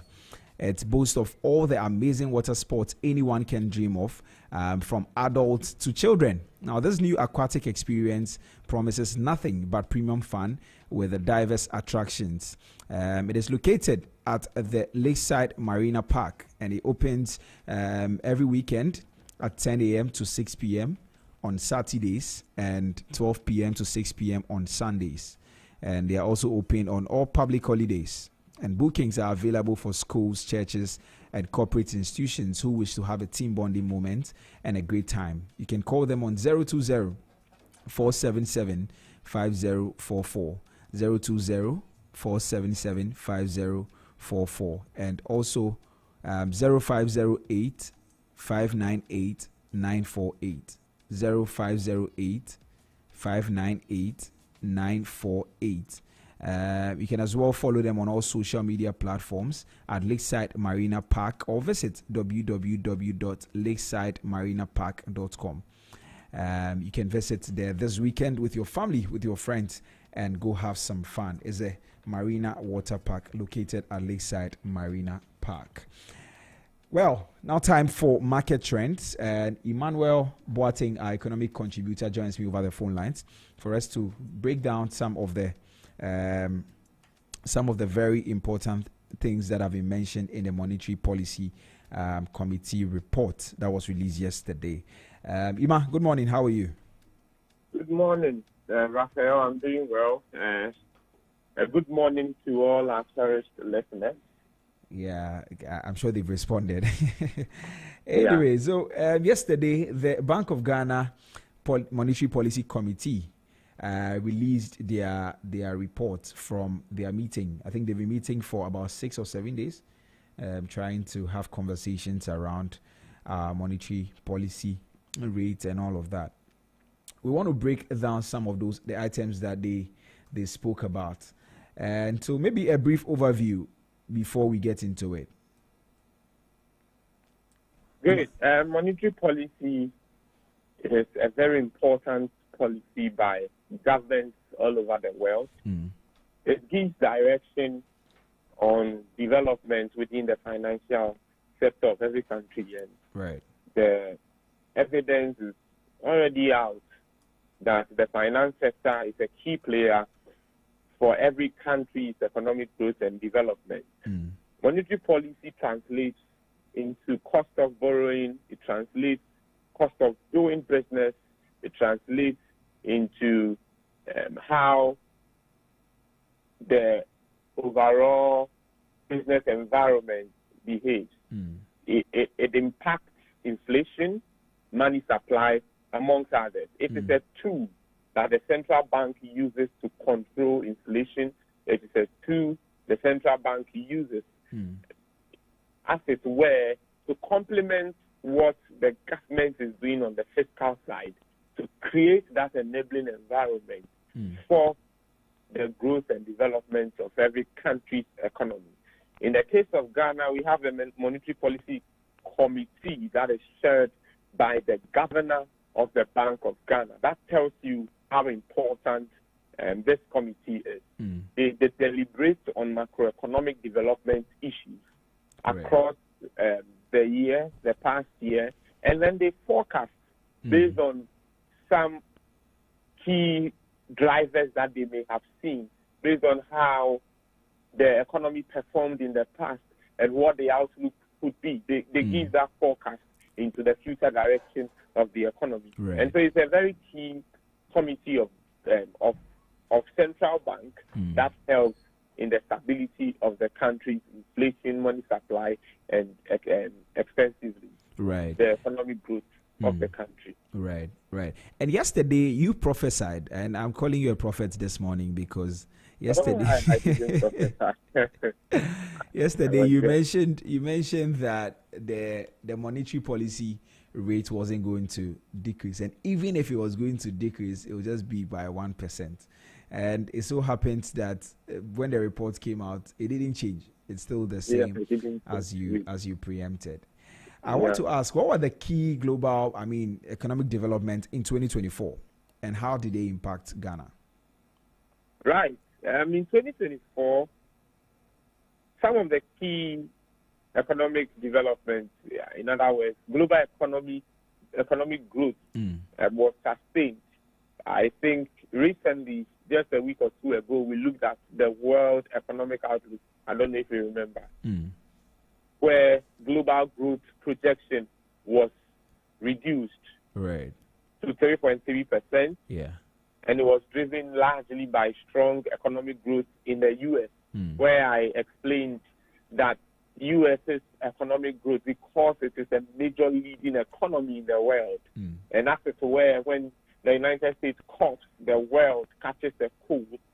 It pick up in the economic activity of the U.S. and that of China, and stability in emerging markets was the main driver of this strong growth. Right. However, rising trade, protectionist policies, and geopolitical uncertainties pose significant risk. For Ghana, these global conditions, particularly the stability in emerging markets, help improve investor sentiment and supported external sector performance, especially through higher gold and crude oil exports. To put it in a nutshell, the key global economic development in 2024 came from stability and growth in leading economies, coupled with stability in the growth of emerging economies. And that impacted Ghana's growth overall. And we saw this through higher gold and crude oil exports, which we even explained yesterday. Those were the key things that the Monetary Policy Committee highlighted. Right. And that is, okay, so that is for the, because I wanted us to focus a bit on the Ghana, our domestic economy, really. How did we perform in 2024? We showed strong growth in 2024 with real GDP expanding at an annual rate of 6.3% in the first 3 quarters. Up from 2.6 in the same period the previous year. You remember the third quarter growth was 7.2, the second quarter was around 7%, the first was a bit lower, and that is why the average translates into 6.3%. Growth for the final quarter is not yet out, so we are not able to tell what we did for 2024 in general, and that is why I've done the analysis the way I have. Is that okay? Yeah.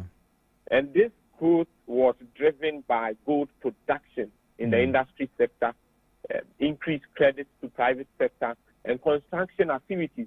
Time and time again, when we look at our growth, we knew where it was coming from: mining, quarrying, ICT. However, I think it's important to note that inflation remained high, primarily due to food prices. We saw how food inflation was driving our inflationary pressures or inflationary figures, and this was caused by adverse weather conditions. In addition to, the Monetary Policy Committee didn't include this, but I, for my personal analysis, I would want to add, in addition to a weak, rather not too strong local economy that is really experiencing some high cost of production, which translates into the cost of goods and services that are offered for sale on the market, especially because imported inflation has always appeared to be cheaper than domestic inflation. Right. I was coming to inflation, but since you've talked about it, you've mentioned the rise with the food inflation and all of that. Let's talk a bit about how the banking sector performed in 2024. Right. How did they perform? All right, sure. Yeah, before I get to that, let me just conclude on inflation. Overall inflation for the year ended at 23.8%. I think we touched on that in one of our sessions, up from 20.4% in August 2024, reflecting challenges in the food sector because food was driving our inflation. 2 things to note. We missed our target of 8 plus or minus 2%. And also, maybe it's important to state that it was better than the previous year. Right. Now, so the question on the performance of the banking sector in 2024. The banking sector remained profitable, well capitalized, and liquid in 2024. How do we know this? Assets grew by 33.8%, and the capital adequacy ratio improved significantly. However, non-performing loans ratio increased to 21.8%, indicating elevated credit risk. Non-performing loans are essentially loans that have been given by the banks for which the borrowers have defaulted in paying back the loans on the agreed time or at the agreed conditions. Is that okay? Yeah. So the Bank of Ghana plans to intensify supervisory activities to address high non-performing loans and ensure banks adhere to recapitalization plans to maintain stability. Banks make their earnings or their income through the interest they charge on loans. And so if borrowers are unable to pay back their loans or meet the conditions of money lent out to them, that poses a significant capital issue for the banks. And I think I am quite passionate on the banks because the banks have been through a lot, from the financial sector cleanup to the impact of the global uncertainties, geopolitical tensions, and of course the domestic debt exchange program, which was a direct result of what happened in the global market. And so for them, I think special attention needs to be given to them. And I want to commend the Bank of Ghana for its commitment to intensify their supervisory activities to address the surge in the non-performing loan ratios. Right. Okay, let's talk also about Ghana's economic outlook in 2025. What is the outlook in this year? Right. Ghana's external sector improved significantly in 2024. We had a current account surplus of 3.8 billion and 3.8 billion US dollars. That was driven by higher gold and crude oil exports and strong remittances inflow. Gross international reserves increased to $8.98 billion, covering 4 months of imports, or covering 4 months of the import cover of 4 months. The cedi faced depreciation pressures earlier in the year, but regained some value in the last quarter due to positive developments in debt restructuring and tight liquidity management. It is against this backdrop that I would want to talk about the outlook for Ghana's economy this year. Right. The outlook for the economy this year is positive. The Monetary Policy Committee noted that we are on the path of recovery, things are good, it's positive, with steady global growth expected to support investor sentiment.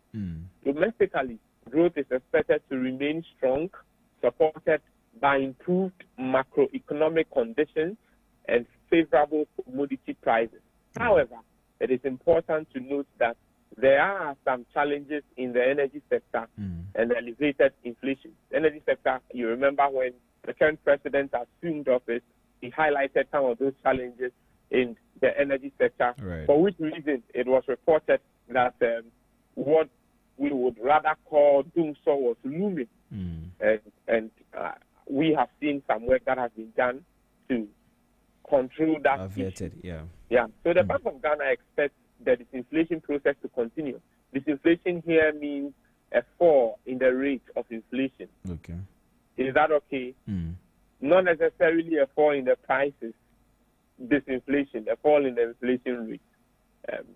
So once this continues, contingent on the fiscal consolidation effort that the president has been drumming home all along ever since he assumed office, we expect that the performance in this year will be better than what we experienced in the same period last year. Right. Okay. So, having laid that foundation, now let's talk about why the Bank of Ghana decided to keep the monetary policy rate at 27%. Tell us why. Thank you very much. That's a big question, especially because usually in their reports, that usually appears as, if I'm not mistaken, the last statement in the report after which the governor leaves the scene, because it's like everything that is said culminates into that. I remember the point was, under the circumstances, the committee decided to keep the monetary policy rate unchanged at 27%, and that ended the whole thing. Yet I'll try and answer it in a very simple way. So the Monetary Policy Committee decided to keep the policy rate unchanged at 27% due to elevated inflation. So inflation is so high. If you reduce it, money supply would increase. Let's explain why. Once you reduce the monetary policy rate, it means the cost of borrowing comes down. A lot more people are able to borrow at a lower price. That is monetary loosening. Okay. And that pushes a lot of money into the economy. Money supply is essentially the amount of cedis in circulation, the amount of money in circulation in the economy. And I think we've explained time without numbers. There's two categories of inflation: demand pull and cost push. In this case, we'll see a lot of money chasing fewer goods, and that will drive prices up. And so, because inflation is already up, it would not be convenient, or it would not be the right policy direction to bring monetary policy rates down. Okay. Rather, either increase it or maintain it. So due to the elevated inflation, they decided to keep it where it was, particularly driven by food price pressures. The committee noted that while inflation deviated from their target in 2024, that this inflation process is expected to resume with renewed fiscal consolidation efforts. The bank's inflation forecast shows a steady decline, but the medium-term target of 8% plus or minus 2 will take longer to achieve. And on this basis, it's important to maintain it at 27%. Right. So it's largely because of inflation. Yes. All right. Okay. But how did the stock exchange, Ghana Stock Exchange, perform in 2024? And what were the driving factors? Yeah, I was reading something on this from some data collection sites, and I was really impressed. The Ghana Stock Exchange had a very good performance, a strong performance, I must say, with the composite index, Ghana Stock Exchange composite index gaining 56.2% year-on-year performance. Positive growth. This robust performance was driven by improved investor sentiment, recovery in the profitability of listed financial institutions, and improved market liquidity. Market capitalization also increased significantly, reflecting growing confidence in the market. If you may allow me, I think I may want to bring to the fore specifically what the numbers are in terms of the growth in the Ghana Stock Exchange. Sure. And so the market capitalization, for instance, is increased to 111.36 billion Ghana cedis as at the end of December 2024, compared to 73.89 billion the same time in 2023. That is what translates into the 56.2% year-on-year growth. Are you with me? Yeah, I'm with you. Yeah. So in 2023, we only gained 28% between 2022 and 2023. But between 2023 and 2024, we gained 56.2.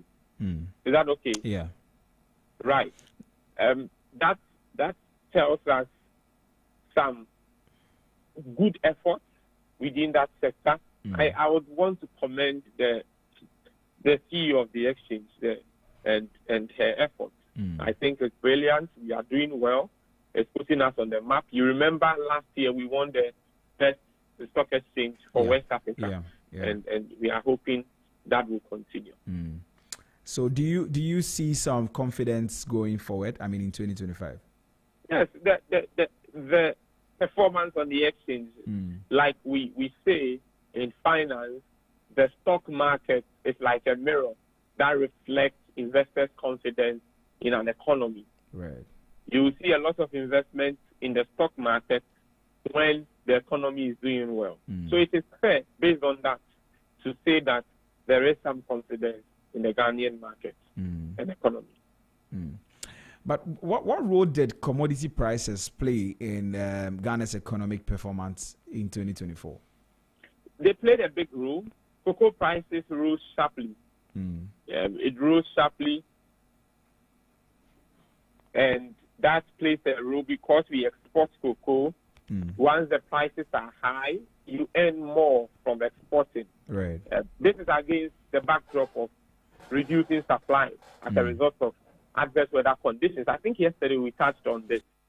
We spoke While about good it. prices increased, good prices also increased by 29.4%. And you can see how good was the key driver of our performance in the export sector last year. However, food prices fell by some 5.3%, reflecting concerns over supply risk. And that is largely driven by, we know what is happening between Ukraine and Russia.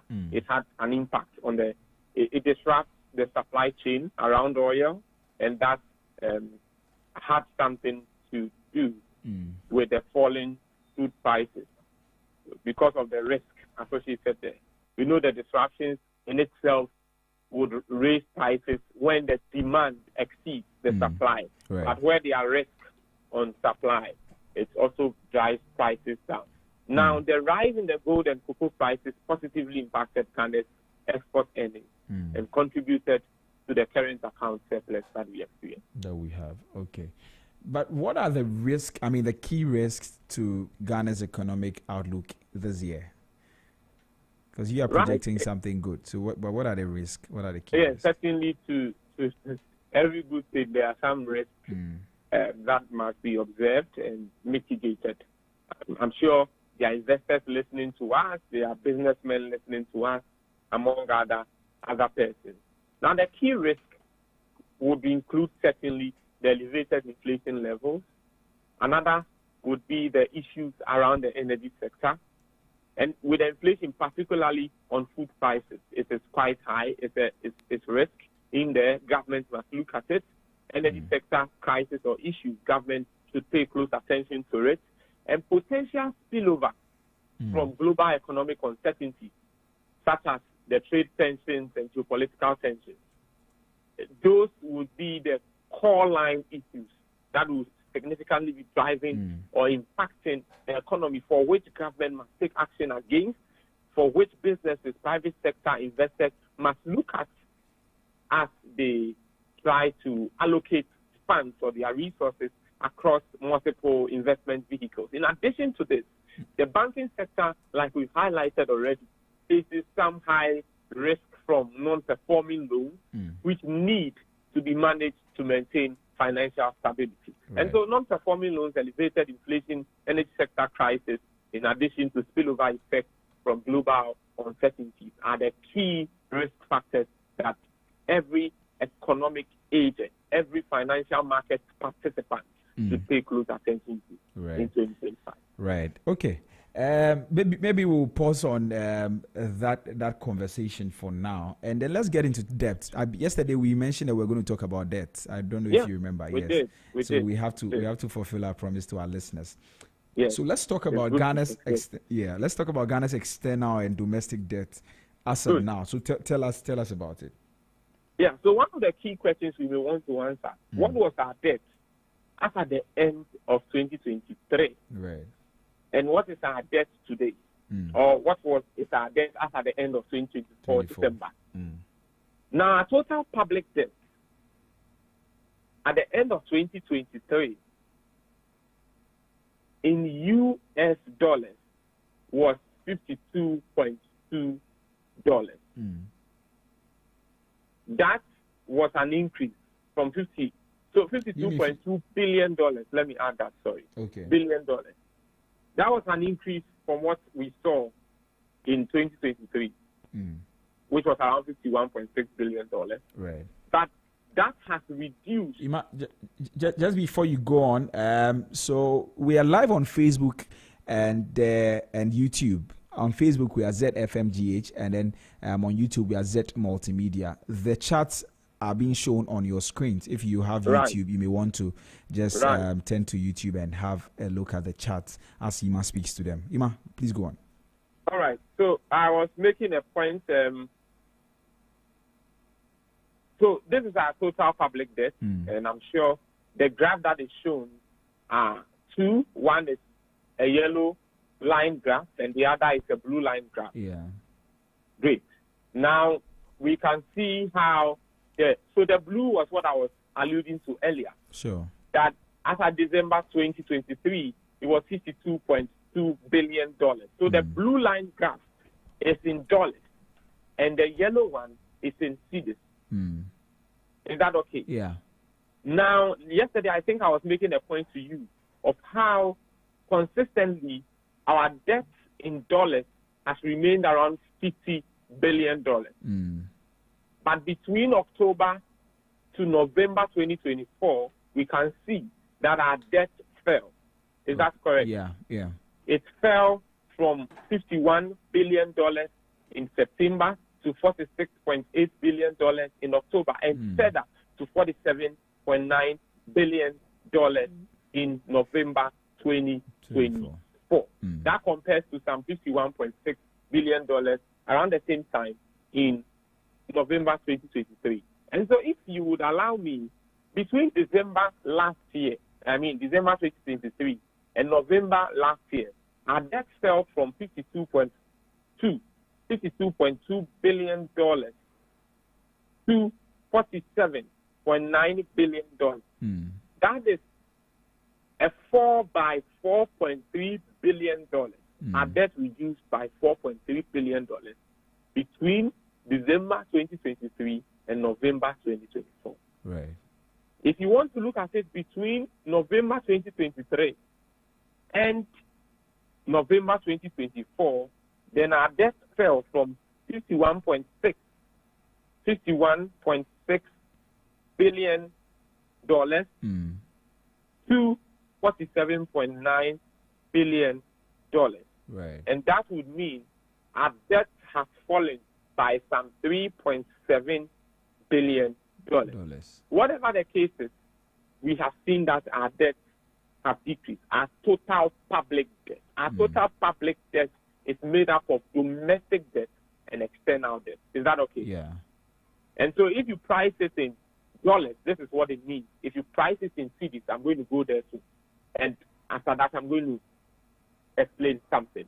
Now, in cedi terms, as of November 2023, our debt was $599.2 billion Ghana cedis. Do you see how 51.6 billion Ghana cedis translates into 599.2 billion? Sorry, $51.6 billion translates into 599.2 billion Ghana cedis. That is the effect of exchange rate difference. Right, right. One is in cedis and one is in dollars. Is that okay? Yeah. I get it.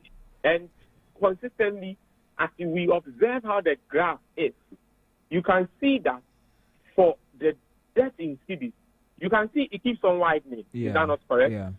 And then it peaks around September 2024. Yeah.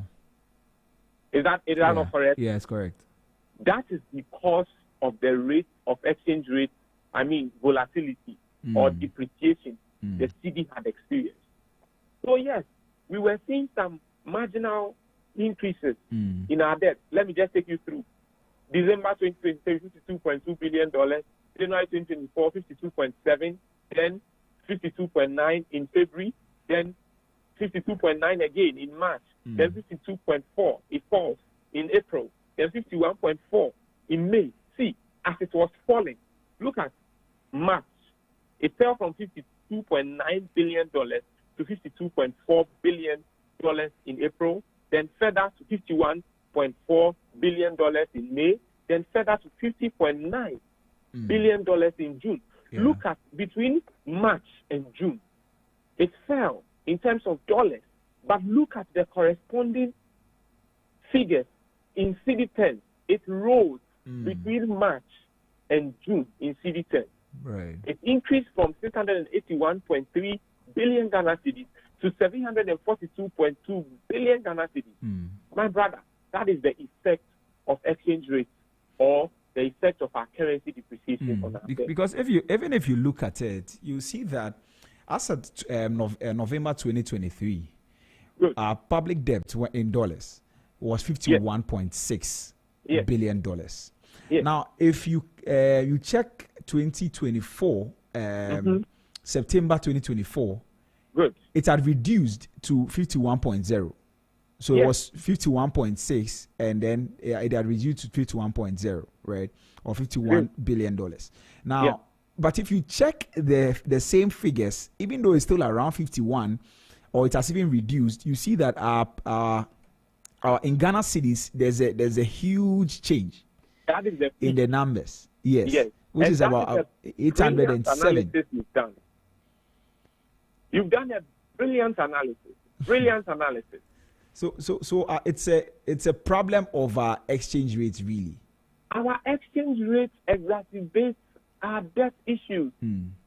If you don't manage that well, because you borrow in dollars from external sources, and if you don't manage the exchange rate well, you will need more cedis then to pay for your debt. Right.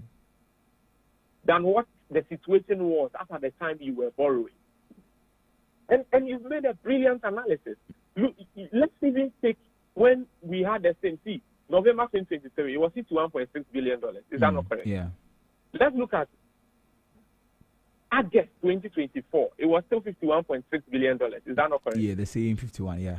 You notice that in November 2023, it was 599.2 billion Ghana cedis. As against August, the same figure in dollar terms, it's now $782.9 billion. Raphael, what is the difference between 599.2 billion Ghana cedis and 782.9 billion Ghana cedis? Almost 138 billion. 183, not 38, 83. Right. Billion Ghana cedis. That is how much debt we added as a result of exchange rate or cedi depreciation. I see. That is how much debt we've added as a result of cedi depreciation. And oh my goodness. Okay. That is loss to Ghana. Right. That is huge loss to Ghana. And so we need to have a conversation around the stability of our foreign exchange, of our cedi relative to the dollar. We need to have a serious conversation on that, because that can exacerbate our debt burden. It will bring us to debt unsustainability. And if our currency is not doing well, this further, as it is going up, as you see the graph, it further weakens the strength of the cedi and has ramification effects on our currency. Ima, we have to go. We have to go because of time. But I wanted us to look at the debt to GDP ratio. But I think that will also take us a lot of time, isn't it? Okay. So we can probably touch on that briefly. Tomorrow. We'll get into we'll touch on what is left. Okay. But we are glad that the central bank has maintained the monetary policy rate. We are glad on what it means, the implication for businesses and all. Right. We are glad central bank is alluding to using that to bring the inflation rate down, stabilize prices, especially food inflation. And we are glad on what our debt stock is today, that it has fallen. And we hope that, so maybe let's put it this way. Raphael, if government does not manage the cedi well, this debt that you see, it will increase given the same amount in dollars. If the cedi further depreciates, we are going to see that. Right. Yeah. Ima, thank you very much for joining me this morning for Market Trends. Beautiful conversation. Yeah. I enjoyed every bit of it. Hopefully we get to go into some other things tomorrow. Yeah, but it's 35 minutes past 8. And this is Business Breakfast on Zed 101.9 FM. We're going to go into our roundtable discussion, and today we are talking about social and self-enterprising in a rapidly changing world. How you can do something that will impact your world and also be able to benefit from it. We'll take a short musical break, and when we return, my guest will be in studio to have a conversation with me. Stay tuned.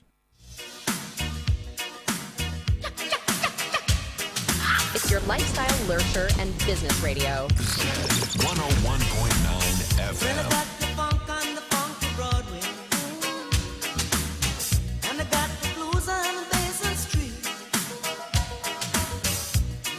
Rock on Electric Avenue.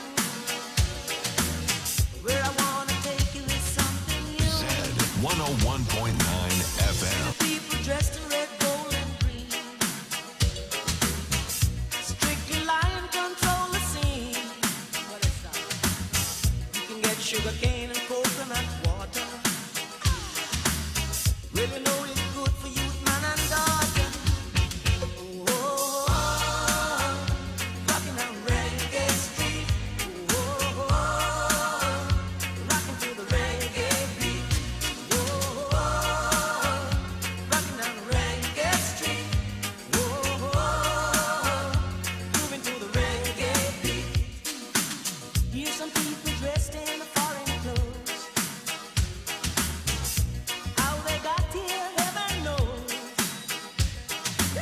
Some do the breakdance on the corner. Tell your man it's hot, hot, hot, hot on ya. Oh, rocking down Reggae Street. Oh, rocking to the reggae beat. Oh, rocking down Reggae Street. Oh, jamming to the reggae beat.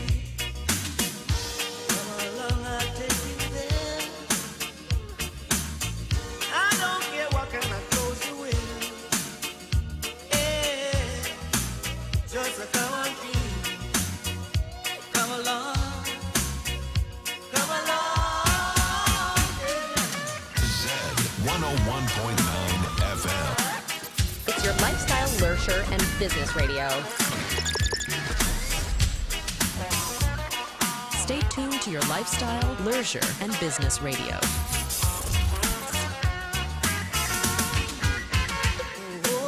Zed 101.9 FM.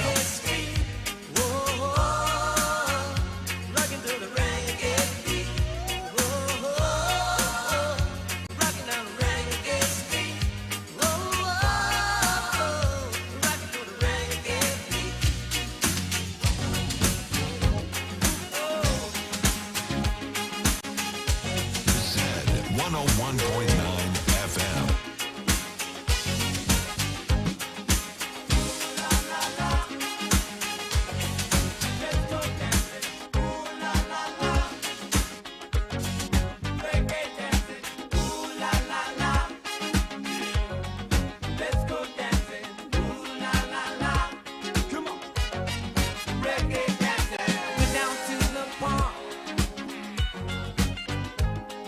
Everything was done, oh yeah, yeah. All of a sudden, on came the lights, and everything was feeling right. People started dancing. They called me over to join in. They said, JT, don't you feel good, man? Come on and join the reggae jam. Zed 101.9 FM. La la la, hey, hey, hey. Let's go dancing. Ooh la la la, reggae dancing. Ooh la la la, let's go dancing. Ooh la la la, say reggae, get down. Ooh la la la, oh, let's go dancing. Get your dancing shoes, get your dancing shoes. Reggae dancing. Ooh la la la, woo. Let's go dancing. It's your lifestyle, leisure, and business radio. Reggae dancing. I wanna get to know you. Come on, let's reggae down. Oh yeah, yeah. Get better acquainted, so that everything will be fine. Hey ladies, hey baby, what's your name? Is it a Mrs. or is it Miss A?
It's your lifestyle, leisure, and business radio.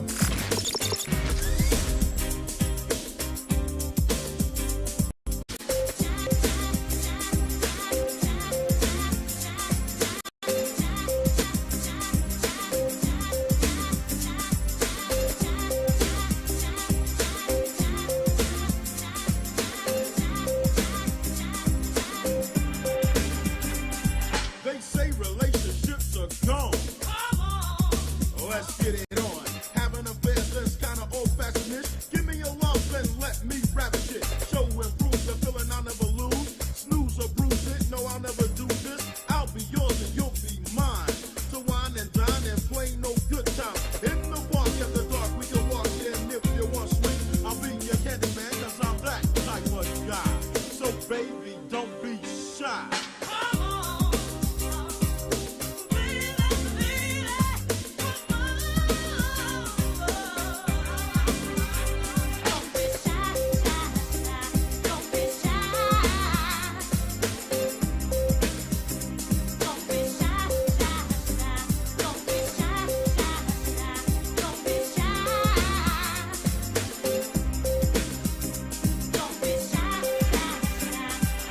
Mary had a little boy, but now he's a man. Understand? If you let me, I can.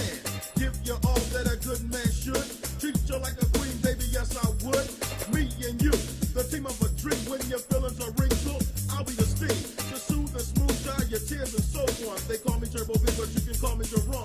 I'll be your very own. I'll be your poet. Praise you with flowers, touch you with moet.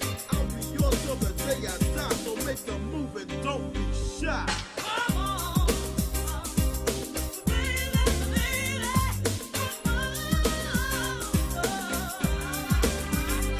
Zed 101.9 FM.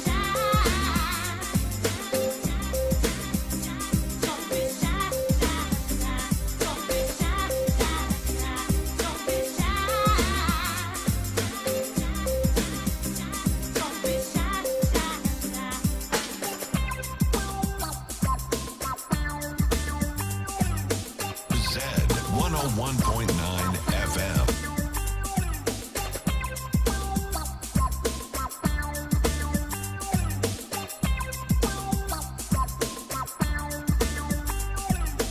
Stay tuned to your lifestyle, leisure, and business radio. You wild hell. I'ma still hurt you, but I'm your healer. If your body needs a fix, I'll be your love dealer. All your name is the heat of passion. Straight to your hot spot like an assassin. Control I will, but never an overkill. You're not in the mood, don't worry, baby, I'll chill. In the satin sheet, we can talk by candlelight. You'll sleep in my arms and I will hold you all night. Dope on the rope if you give it a try. So baby, don't be shy.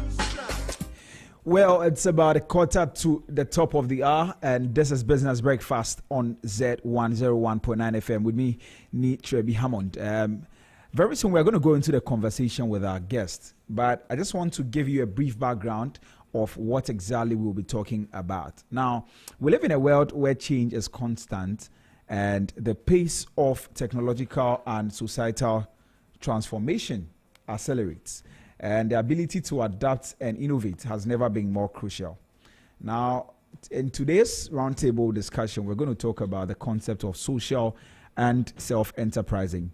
And what that simply means, I mean, my guest is going to go into more detail, but it's an approach where individuals not only create their own business opportunities, but also engage in initiatives that address societal issues. That focuses on contributing to community development and sustainability. And you want to really get into that conversation. We'll talk about the mindsets that drive successful entrepreneurs and social innovators. And we'll also look at the importance of being resourceful, proactive, and adaptive. And all of that will be broken down by my very good friend who will be joining me in studio very soon for us to have that conversation. So we will get into that very soon. But feel free to text us on Instagram, Facebook, or X at ZFMGH. Instagram, Facebook, and X at ZFMGH. And on WhatsApp, on our WhatsApp line, you can text us on 0544 32 1019 0544 32 1019 0544 0544 0544 32 1019. You can also check our YouTube page. We are streaming live on YouTube at Zed Multimedia, on YouTube and TikTok. So my guest is in studio, and we're going to get into the conversation right away. It's exactly 15 minutes past 8, and Nino Kofi Omabo is in studio with me. Let me read his profile, and then I welcome into the conversation. So Nino is a sustainability leader. He's been in the social enterprising space for almost a decade, and he holds a master's degree in African sustainability. Yes, he focuses on sustainability. He's driving projects in mobility and all of that. And he's going to have this conversation with me. He's the best person to speak to me this morning. Nino, good morning. You're welcome.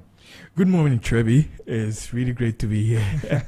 I was so glad to see you. And I like your shirt. Thank you so much. It's my first speaking event for the year. So, oh wow! Yeah, excited to share with your audience. Wow, what I know best. Right, that's amazing. I mean, we are glad to have you as well. Thank you. We know you're a very busy man, and so when you make time for conversations like this, it shows how passionate you are about them. But one more time, you're welcome. Thank you. Thank you so much. Okay, so let's get into our conversation. Today we're talking about social and self-enterprising, more especially in a rapidly changing world. In today's world, change is constant. We see things happening all the time. And today, one of the spaces that I've seen a lot of young people go into is social entrepreneurship. Yeah. But my audience may be wondering, what exactly is social enterprising, and how is it different from the traditional entrepreneurship? Yeah, good question. The thing is that the linear economic system birthed by the Industrial Revolution is, industry manufactures, industry employs people in white-collar jobs to do a particular task. And so social entrepreneurship is born out of the linear work systems. Is born out of the industrial age where you get people, labor provides you with a particular value. What social entrepreneurship does is to think outside that 9-to-5 box, where people go to work every day, produce value for a particular, company or any industry. Right. Social entrepreneurship is thinking about how people can think for themselves and see what opportunities exist for creating change and how they can use their experience to provide value to other markets beyond the regular industrial white-collar job market. Are there some popular examples you could mention here in Ghana? I mean, in Ghana, obviously one of them, there are different types of social enterprise, of course. They are larger scale. Where I come from is more of the SME, small scale kind of social enterprise. Okay. And what can I think of? In Ghana, well, maybe I'll think of Kojo Shorting as enterprising himself and thinking around how to use the digital economy to create value.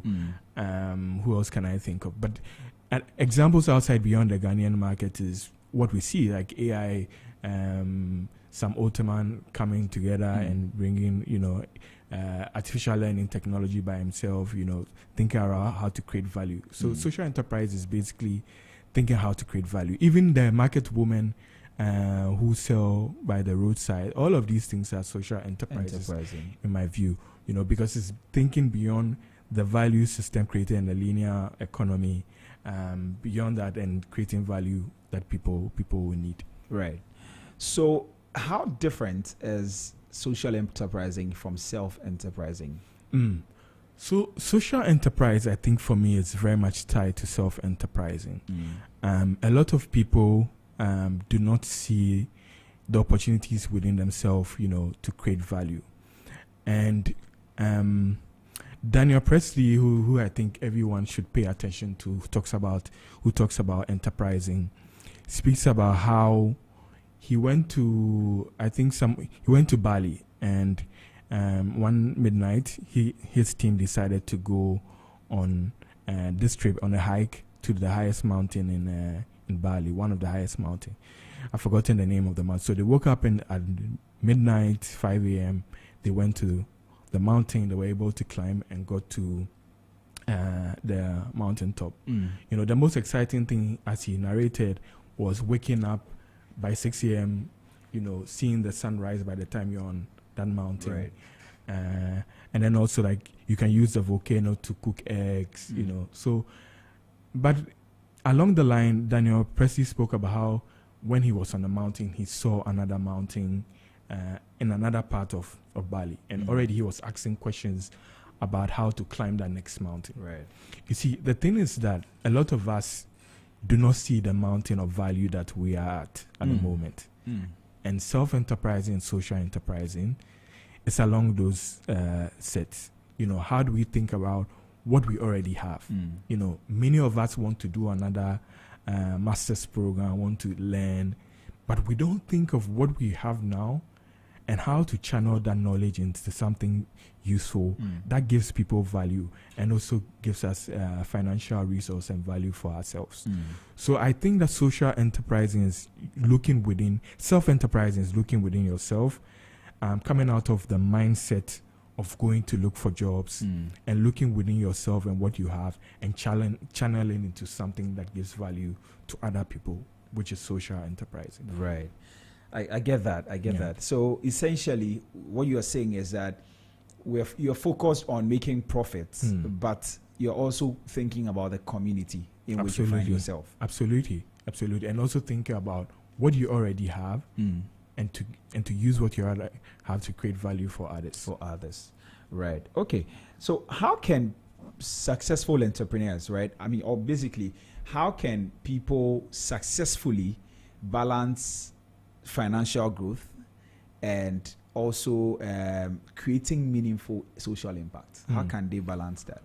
Well, I think that we live in a world that if you are not creating impact, then you might as well not be in the game, because the thing is that we find ourselves in a geography that we have a lot of challenges. And to answer your question, it's important to create value. My problem is that in our circles, coming from the social impact circle, because of where we find ourselves, we are quick to do things within the social impact space only that impacts others, impacts community, but doesn't necessarily create monetary income, financial resources for ourselves. And I think that for many of us, especially as young people who are looking at the enterprising world, we need to think about what kind of social impact project gives value and impacts community, but also brings in financial resources. Because I really think that we are in a country that a lot of us as young people, in my circles, for instance, are very much focused on just impacting others, and the linear or NGO non-profit model is very unsustaining, because one day you look at this community, you feel that there's poor, there's poverty there, or there are low level of education, and you want to provide books to those children. It's good. But how about we think about enterprising solutions that help them find profit for themselves or create value for themselves? How about teaching them about tech and coding? This means that naturally, as they grow alongside, what kind of social impact project you are doing, when you teach and add value to that, and it's not just focus on social impact, the people you are trying to impact to be able to self-sustain themselves, and so this really is what I think of, with the question that you asked. Right. Okay. So when you started speaking, in answering this question, you said that right now, if you are not making impact, if you are not making social impact, you are out of the game. The question I want to ask is that why is social impact now considered a key measure for business success? Well, I think that for many businesses, it's important to dedicate your your budget considerably to social impact. The reason I think so is because we people who are within the business circles are very privileged, and for so long models of development and organization growth has been so much focused on profit. But companies and businesses create value that they can support other communities, other impact areas with what value that they create.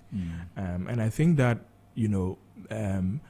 there's the shared opportunity within for the company to access even bigger markets, because a lot of venture capital, a lot of funding within the development space is also looking at how businesses, especially for social enterprise businesses, how they are tapping into impacting solutions. So the point I'm trying to raise is that for companies who look to expand their value creation, for companies who want to mobilize more finance, creating impact or involving yourself in social impact is additional advantage for you to get venture finance to access bigger markets beyond where you find yourself.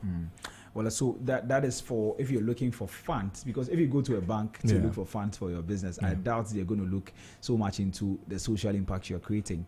But if you go for development funding, where you get organizations like the EU and all of these organizations, they might be looking at the impact you're making with what you're doing. Absolutely. People don't actually know that organizations like the World Bank gives private capital to companies.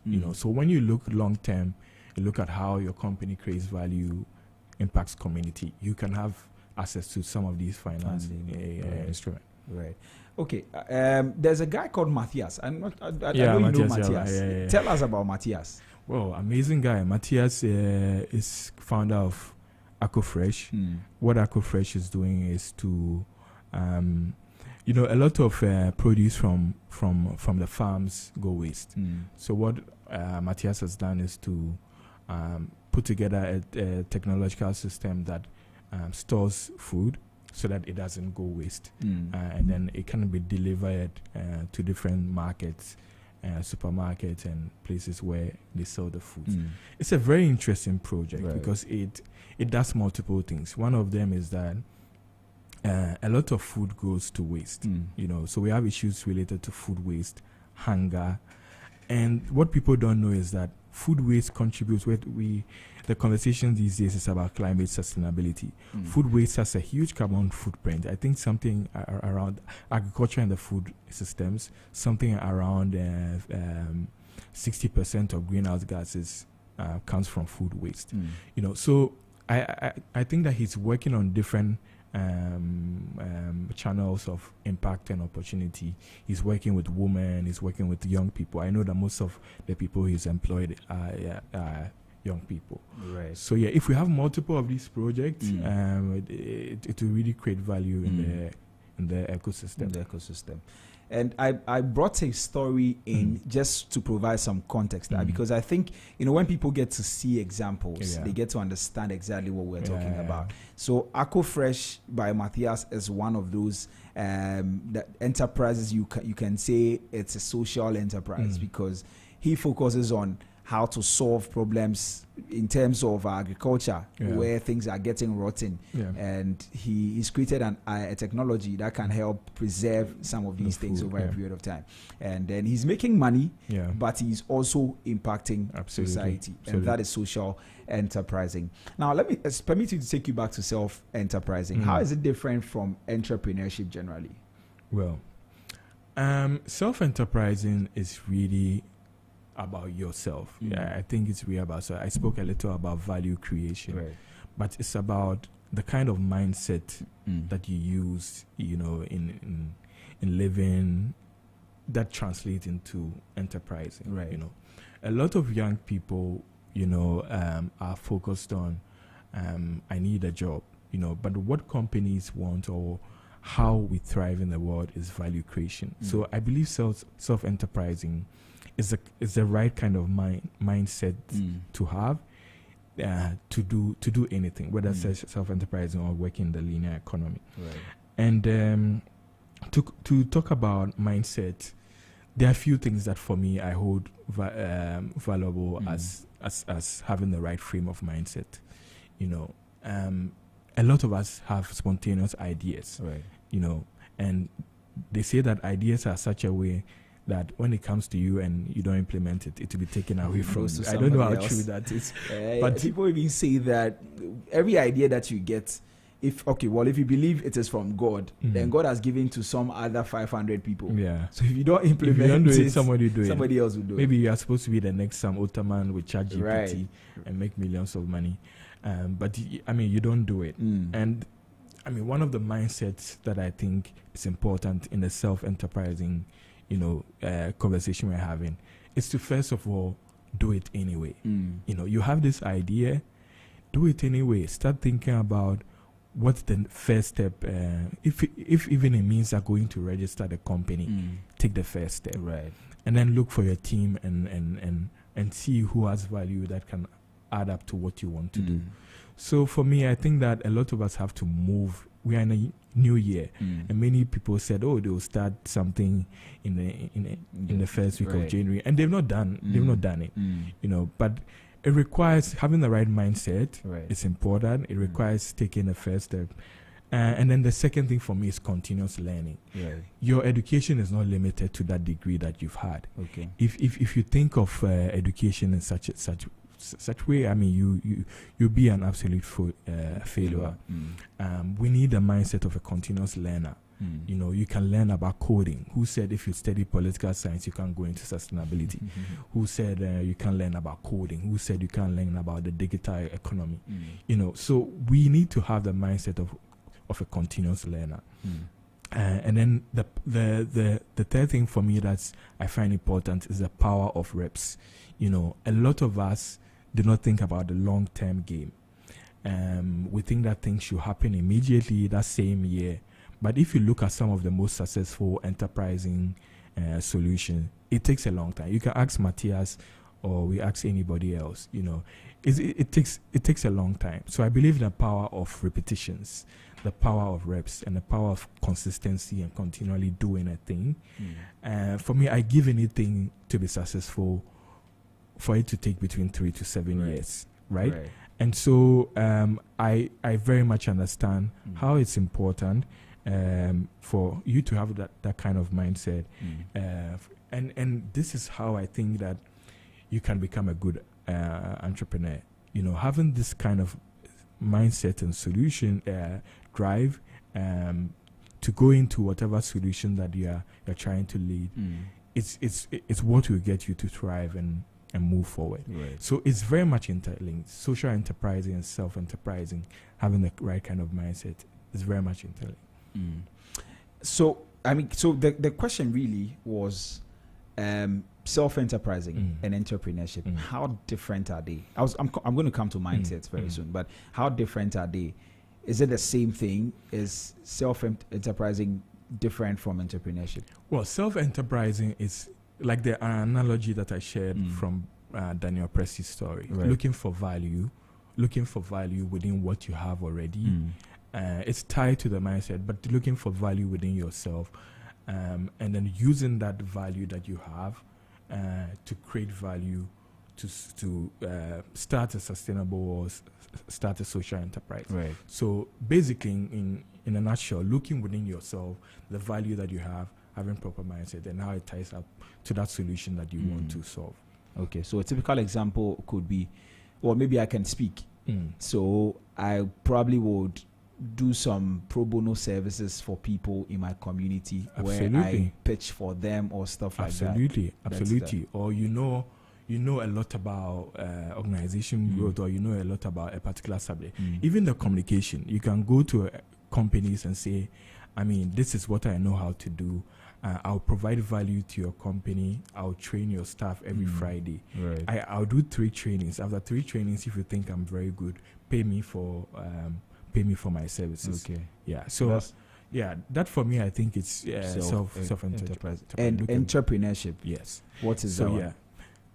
So your question is entrepreneurship. So now you're speaking about self-enterprising. So entrepreneurship itself is very much tied to that, like I'm sharing. So what does this self-enterprising opportunity look like? Does it mean that you are going to start a communicate agency that makes you bring other people on board, employ them, and handle company communication strategy, or help communication companies build better communication skills?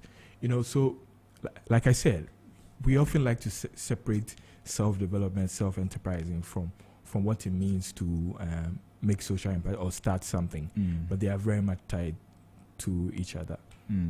Right. So probably the focus would then be that entrepreneurship is strictly I'm doing business to make money.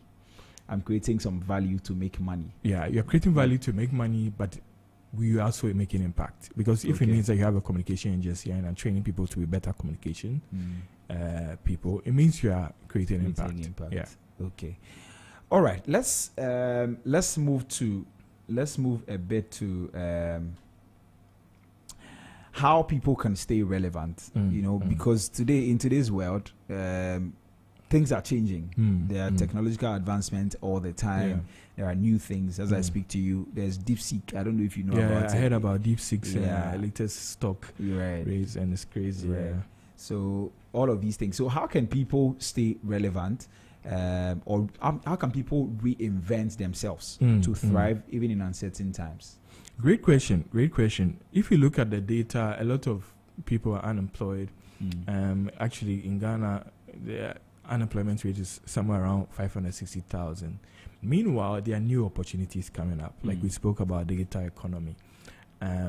If you look at the creative economy, for instance, the creative economy data puts it somewhere around $16 billion in value. So things like content creation, again, coming back to communication, knowing how to communicate and creating content of communication. There are emerging opportunities coming up within the creative economy that we need to tap into. And we need to see within self-expression what value you have and how you can offer that. And then also in the green economy, like Matthias is doing, there are so many opportunities, and the employment opportunities are somewhere around 24 million people. But to ask again, and your questions, just to make sure I'm not missing your point. Yeah, so what I'm asking is, how can you reinvent yourself, or how can somebody reinvent themselves to be able to stay relevant in uncertain times? Really great question. I think that reinventing yourself really means that tapping into some of the opportunities. I'm very much, I keep going back to this, but looking within yourself and see what value that you have. One of my values, I think, that I hold dearly is leadership. And how do you, for example, mentor other young people, which is something that I'm doing these days, mentor other young people to also become better leaders. So reinventing yourself, for me, I think that requires that you look into the value sets that you have, but also having the proper mindset, having a plan that you are working with. A lot of us, this year said we're going to do things, but have you written it down? Have you divided it into quarters? So reinventing yourself really means that thinking within what you have, and also having a clear set of plan within what you really want to achieve, and just nailing it. Right. So let's also talk about driving impact, because this conversation has been focused on impact, and I think that is where we want the conversation to go. So we are not just doing business, but you're also doing business while impacting communities. And I think this is different from CSR, really. Or what do you think? Corporate social responsibility of companies. It's tied together. We are talking about both social enterprise and CSR. Both social enterprise and then self-enterprising. But I think that CSR falls under social enterprise, falls under impact creation, and social impact, which means that supporting communities thrive. For example, looking at community, and you feel like that community, there are low level of education, and there's opportunity to build schools. Creating, so the company deciding to set up a product and use part of their CSR, to to commit to building schools or whatsoever, but I feel like it's very much tied to each other in a quite unique way. But self-enterprising is also social enterprising is also, that impact project that you are doing, like Matthias, how does it create impact? Right. So linear businesses have their CSR plans and commit to it. But for social enterprise also, I feel like you design a project in such a way that it doesn't just bring economic value to you, but creates impact value. Okay. So, I mean, to understand you very well, if I understand you very well, what you're saying is that for the linear businesses, DSS do business, but on the side, dedicate something to also do some social impact work. But for social entrepreneurs, I am doing my business, and my business is to solve a problem. Yeah. Okay. Yeah, absolutely. Because, for example, I am building a company called Africa Sustainability Lab. Okay. And the reason why we are building the company is we see different, challenges within mobility, work, and food. Okay. And so for the mobility, having access to transport in the city of Accra alone is difficult. Right. And how do we find solutions for making transport more accessible within the city, but also what does economic value for us mean? Right. So is it, the value we are looking at is shared mobility. How, for example, we can have bikes installed in different areas of the city that people can pay to us, and then they'll use the bike for short distance travel. Right. Also, with regards to food, a lot of food is going waste. So we are thinking of working with markets and malls to take what they would usually throw away when they have small spots and channel it into food prepare it for people to buy.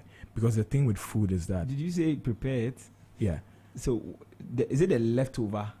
It's not leftover food. Usually for many of these markets and malls, when the food produce has just a little spot, they will throw it away. Most of them. What do you mean by a little spot? I don't understand. Like, it's just a little rot on the side. So I'm sure you know.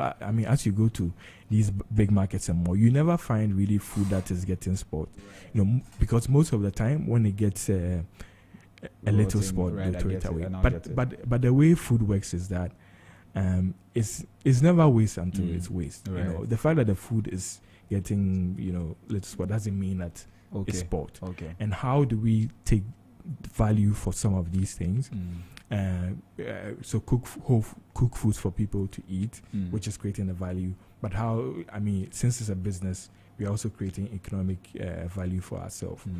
So this is how it works. With social enterprising, the model is specifically designed to create impact, but also for profit. But CSR usually would dedicate part of their company finance and profit, for impact projects. For impact projects. All right. So we are 17 minutes past 9, and we're talking sustainability. Sorry, social enterprising. You keep mentioning sustainability. My mind isn't. So social enterprising and also self-enterprising in a rapidly changing world. This is Business Breakfast on Zed 101.9 FM with me, Ni Trebi Hammond. And you can join our conversation on WhatsApp on 0544321019, 0544321019. Or you can also drop a comment or a question on our Instagram, Facebook, and X pages at ZFMGH. Or you can also join us on YouTube at Z Multimedia. All right, we're talking to Ninoy Kofi Omabo, who is a sustainability expert. He's been in a space for over a decade or so. Yeah. Okay. Let's talk also on how businesses can navigate the technological and economic shifts. So what strategies can businesses and individuals adopt to be able to navigate these times? Yeah, I think for me, the first thing I think of is rescaling. I think there's great opportunity for companies to skill their workers to understand the landscape. Right. My sense is a lot of companies do not dedicate finance for learning and development. It's always staff come to the company, they do their day's work, and there's no particular day in the month that you have training or capacity building for your staff. Mm. So I think first of all, because there's a lot of data showing that there'll be jobs lost, and how can companies already start thinking of training programs. The thing is that digital opportunities, AI, helps create great value for the company. One of the most important thing with working for any for-profit companies is deploying your solutions very fast. And so the most valuable people in companies usually are those who are able to deliver work fast. Okay. And what AI is helping to do, for instance, is that if, for example, you have to write copy, you're salespersons, and you have to write copy, to deliver sales, to make sure that you expand your customer base, AI can just help you to write that copy. All you have to do is to edit it. So the time that you spend 2 hours bringing your creative acumen together to write a copy to blast to your customer base, AI has helped you to cut that amount of time by half. So there are great opportunities within the digital company, the digital industry, and companies need to first upskill.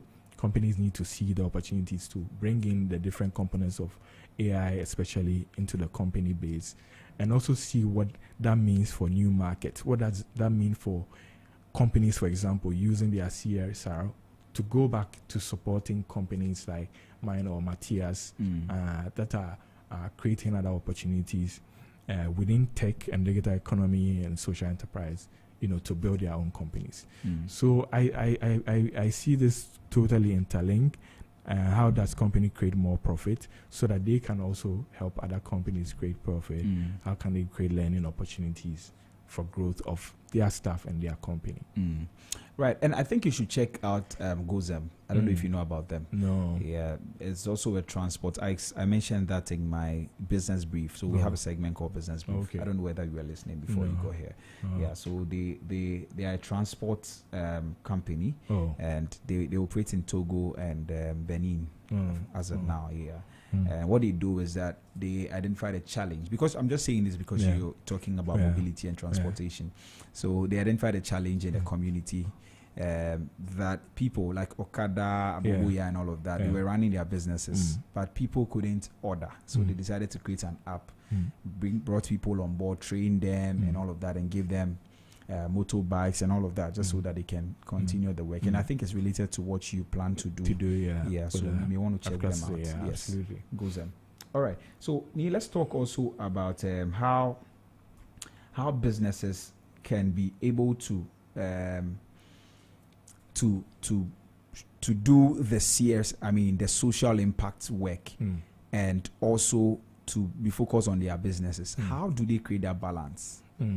If you're a social entrepreneur, how do you create a balance of focusing on finances and also it's a very difficult thing, especially if you are. And I ask that because I have seen young people these days who have created certain social impact organizations, but their focus is just to make money. So they want to apply for the next big grant and use that money to do their own stuff. So that's why I'm asking. Yeah, I think it's a very difficult thing to balance, and like I said earlier, for leaders who have a high interest in social impact, you usually focus on social impact and forget about profit, and vice versa. People who are profit oriented will usually focus on profit and not so much on social impact. But I think that for companies, you need a balance. You need to understand the geography and landscape within which we work. In Africa, in Ghana, we have huge issues to do with unemployment. We have huge issues to do with hunger, poverty, and we need to continually remind of ourselves on the kind of market within which we are operating. Right. And I think this is what will guide us. Our market is different from the U.S. The U.S. is more high income, generate profit. But we need to understand the market within which we work and understand our potential customer base and how things. One of the issues that we are finding, for example, with the mobility idea that we are building is, will people be able to, if, for example, we set the price model at 30 cities, will people be able to afford it? Would they consider that over using a trotro, even though it helps, if it's bikes, it helps them get to their place of the destination faster, and you continually have to find the balance. I think one of the ways is doing a proper market research to understand your customer base, but also understanding, so two things, doing proper research, and then the second one is understanding the market within which you operate. It's very much tied to that, because if you are creating value as a social impact just for impact, and you don't think about what it means for generating income, to influence, hiring more people, getting more people on board, creating and shrinking the unemployment gap that we have, it will sort of guide you as a leader for any social enterprise. But also your own value systems also come into play. Absolutely. And I think that really requires, like what I spoke about continuous learning, because for leaders of companies, sometimes you think that you know enough and there's nothing more for you to learn, but we need to, as leaders of whether company, social enterprise, to constantly stay on guard on new knowledge, new leadership sets, how to improve and to be better leaders and manage others. And I think that's very much tied to what you share, that we need to really be continuous learners, see how to better manage people, how to better create value for people, for planet, for society. Okay, so let's talk also on climate change. Okay, how can self-enterprise contribute to solving the issue of climate change? So this is still within the entrepreneurship landscape. There's in terms of the climate change industry, some of us know about some of the challenges. The environment is changing very much, but also for companies that want to look beyond the Ghanaian market, the taste globally, especially in the Western market, is outlined towards more sustainable alternatives. So if, for example, you are building a business that is sending whole fruits to other countries, how do you think that the packaging is totally inclined towards sustainable forms? Because the global market is very much, the taste is very much going towards incline more sustainable things. And I think that this is where we have to look at. Also, in terms of like what I spoke about, tapping into finance. There's a lot of finance these days within the climate economy market. There's a lot of money for carbon within the carbon market. There's a lot of money within the GCF finance for businesses, and it's very important that whatever solution that you are building, you look at what the market taste is going towards, which is more sustainable, I feel, these days, and then also how to better tap into finance to build or to expand your company. And there's great opportunities. I really want to talk about opportunities these days. Okay. Although the climate is changing, there are great opportunities to innovate if we look at opportunities that are within the climate landscape. So I'll encourage anyone to just look into carbon market and what it means, carbon finance and what it means. Look into ventures and VCs that are investing in more climate opportunities, and see where you can tap into those finance instruments. Right. Okay. Let's also talk about the risks involved the risk involved in balancing or blending social good and your own business objectives. What are some of the risks involved? I think there are many risks. We can also talk on the rewards. Just so that, absolutely. I think there are many risks and rewards. In terms of the rewards, I feel like I spoke about earlier, there's opportunity to tap into new finance markets to build your company. But in terms of risk, for example, the way we are seeing exacerbating. Are we talking about? Are we still talking within the climate context? You can. Yeah. there's a lot of risks because of the changing landscape and environment that we have. And so, for example, in climate, a flood, a serious flood. I mean, business don't really think about it, but a serious flood can affect your company in a quite significant way. And this is why companies, regardless of whether you're SME, social enterprise, or big corporate, to look into what solutions mean. And so some of the emerging risks for sure are what, for example, climate change does to exacerbating flooding, heat, and how it affects, for example, people losing their lives, losing value, losing your business itself due to heat and fire and flood and so on. So these are some of the emerging risks, but there are definitely emerging opportunities as well. Well, I'm talking about risk with the business itself. So let's say I plan to go into solving climate change, right? But I also want to make profits. So I'm a social entrepreneur. My business line is to solve climate change, but also to make profits. And the question I'm asking, are there some risks that I'll find myself in if I go into such a space? Or are there some rewards that I get for doing this? I mean, for every business that you can think of, there's risk. There's risk in any business that you can think of. And for me, I think that one of the risks is that creating a high-value product or any service within the sustainable social enterprise landscape takes time. That's one of the risks. I feel like you continually need to build and iterate. And also our landscape, our Ghanaian African landscape, are still not inclined to see anything sustainable. So I'm building, I'm building the transport company I told you that I'm building. If I try to make it a sustainable product, this is not something that people can really connect to. And I think that one of the risks is, if you're a social enterprise and you focus so much on selling the impact on the environment, impact on people, people may not necessarily buy it.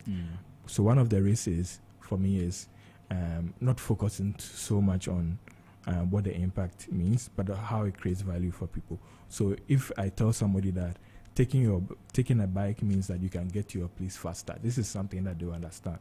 So the point I'm trying to raise is there's risk in overselling what impact creation means. The second one for me is that financing is very hard.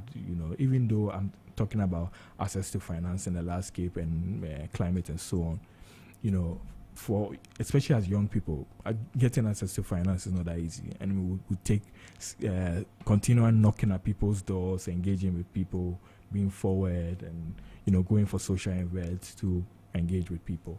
So I think for me, those are some of the risks that I think of. Right. It's 9:30, and you're listening to Business Breakfast. You're tuned into Business Breakfast on Zed 101.9 FM with me, Nitrebi Hammond. We're having a conversation with Ninoy Omabo, who is in the sustainability space, and we're talking about social and self-enterprising. We're going to take a short musical break. When we return, we get into some other things that we have to talk about. Stay tuned.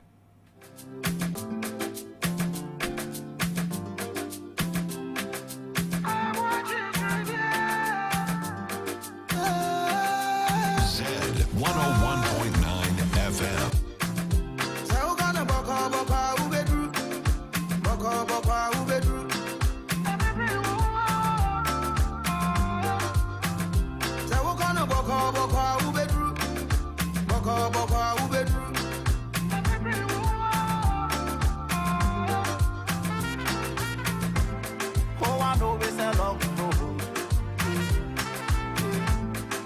First, let me finish slow.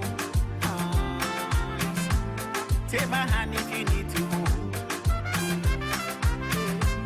You're my brother, Timesuro. Cause you holding your own destiny.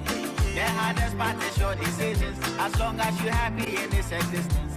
Take your time, take your time. On the boko, here support, so we move. And then one was a koto in the bucket. And then we have a cho. So we're going to boko, ubeju.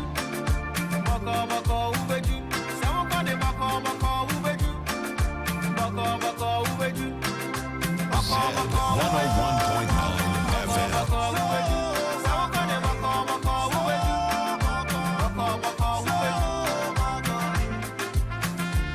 See, that's the saying in Ghana.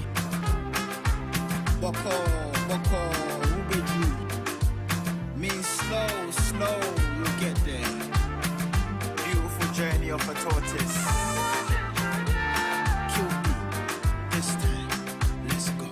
Slow Boko, slow Boko, slow Boko, slow Boko, slow Boko, slow Boko, slow Boko. Zed 101.9 FM. You they play, you for try to win, no. Eh, you for they bring out the power where you get within, no. Eh, and even if you they lose, you for they try begin, no. Eh, if we don't go see say do.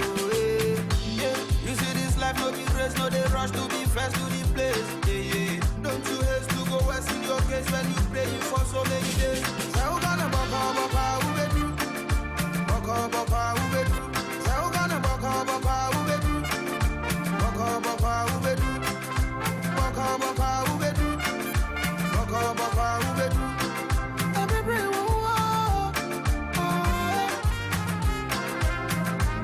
When you feel like you're giving in, cause you're fighting against the wind. When you feel like you're about to sink, just remember the words I sing. I am gonna boko, yebedu. Boko, yebedu. I am gonna boko, yebedu. Boko. So just take your time and go. Boko, yebedu. Just take your time and go.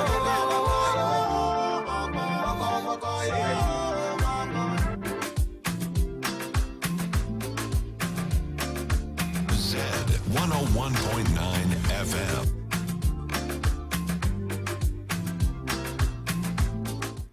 Well, 25 minutes to 10, and this is Business Breakfast on Zed 101.9 FM. This morning, we're talking social and self-enterprising, and I'm speaking to Ninoy Omabo, who is a social entrepreneur himself, and he's doing very well in the space. He has about a decade of experience in the social, enterprising, and sustainability space.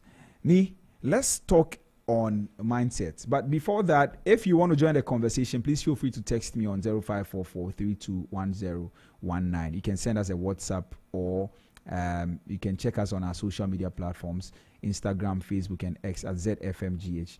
And send in your questions, your thoughts, your contributions, and we'll make sure to read them for you. Me? Yeah. All right, let's talk about the role of mindset. Now, you started talking about it, and I said we're going to come back. So let's go back to that. What role does mindset play in social or self-enterprising? I really do think that having the right kind of mindset is very important. Having the right kind of psyche that guides your life. And these are things that I'll speak about shortly. But generally, mindsets and having the right kind of framing for how you live, how you understand life, how you engage with people, transforms your business, whatever social enterprise or large business that you have. And for me, there are a few things that I want to share. The first thing for me is being open-minded. Right. And this is very tied to being a continuous learner. Because when you are open-minded, there are a lot of things that you can learn from others. There are a lot of room that you give yourself. When I was coming this morning, and I think open-minded is also tied to deep reflection. When I was coming this morning, I was asking myself that, if somebody didn't create boat, will I be able to get here as fast as I was? If someone didn't decide to upskill to learn how to make clothes, will I be? You said my shirt is nice. Yeah. Will it be this nice? So I think it's not far from it. But open-mindedness, reflection, the humility of life to teach you and help you to understand some of these things is very important. There's a lot we can learn from everything around us. Right. And that for me is the value of being open-minded. The second one for me is having a positive attitude towards yourself and to life. There was a quote that I saw this week that everyone believes in you except yourself. There are many people that, like people tell you that they believe in yourself. Yeah. But for you, every day you are questioning yourself. You're asking yourself, why did I do this? Or why haven't things gone this way? And I think that the mindset of positivity, believing in yourself, self-confidence, no matter what, is important and translate into yourself, into your business or whatever thing that you are doing. And then the value of being disciplined, is one of the most important things for me in life. This year, when I started my year, the only thing I was asking God, please help me to be very disciplined, because I've set goals for myself, and the difference between what I can achieve and not achieve is discipline.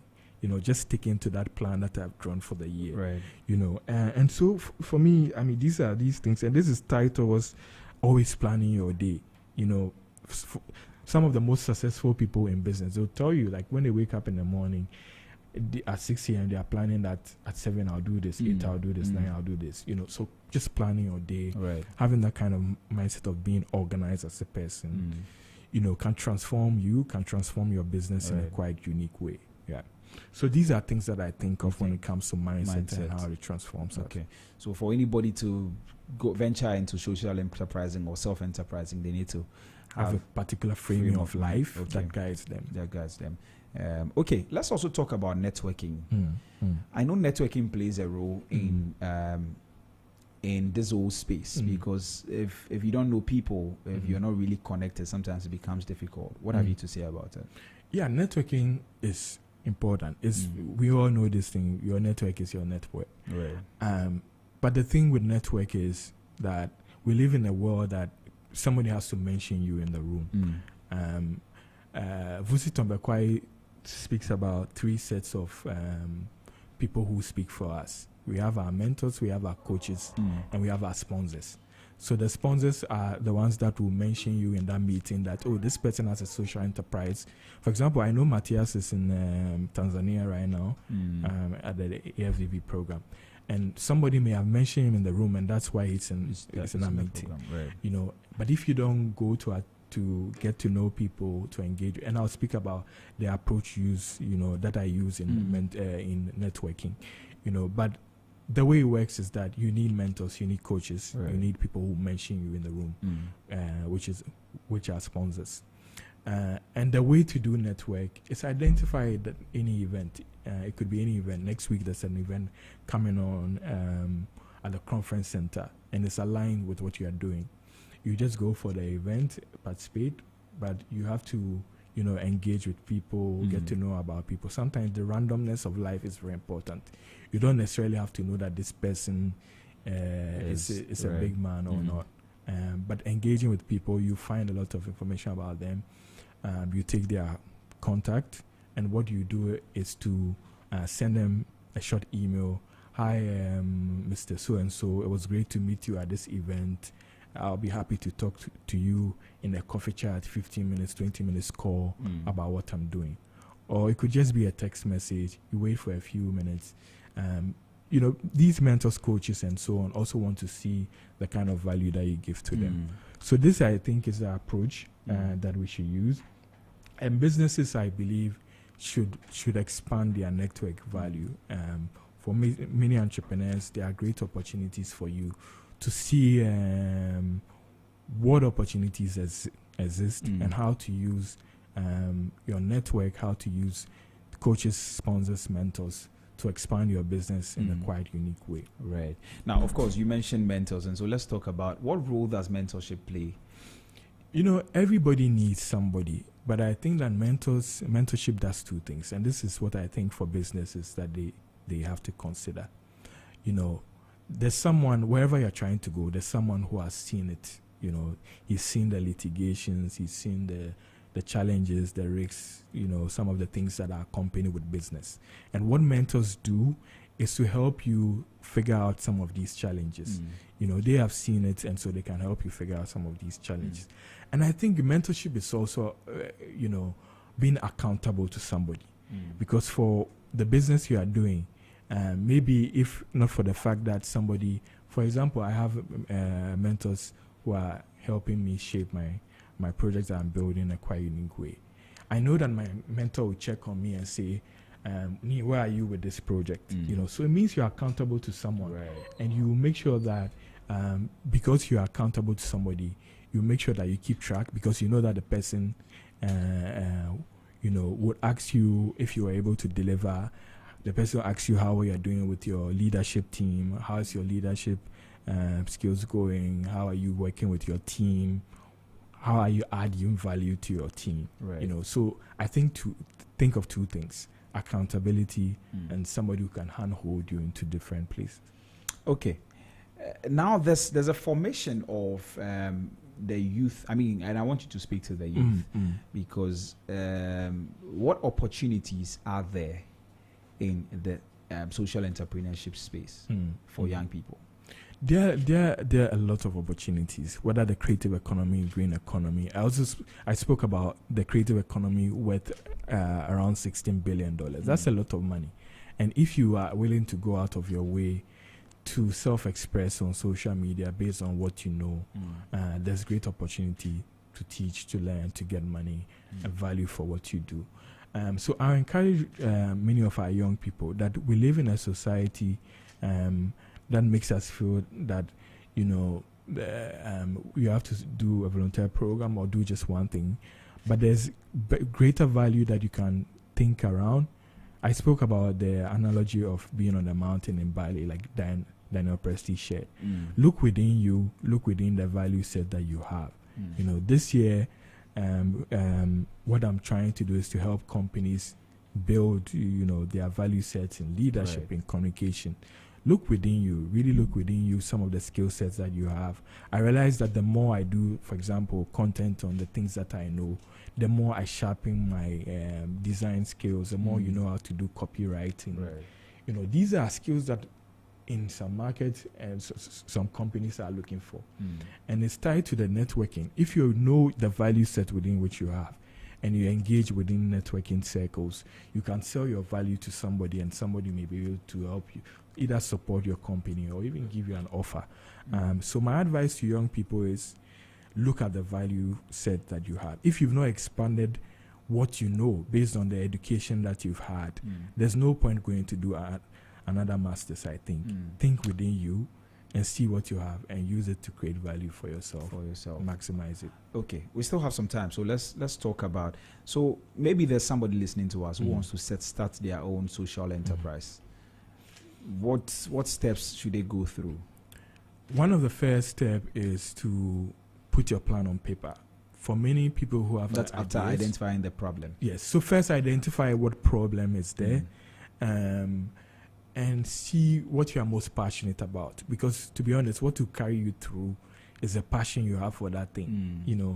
Social entrepreneurship is hard, but what is not hard? Everything is hard. And you need to understand what the problem is, see how passionate you are about the problem, and then you go on and put that idea that you have on paper. So structure it. What is the background? What are the activities? What will it take for you to get there? And then you can go on from that stage to set a team together. It's people that we need to build companies, to build any successful thing. And identify people who understand your vision and where you are going with things and bring them on board. Delegate some of the things that you have to do. If it means registering the company, delegate your responsibility to somebody to help you figure out the registration landscape.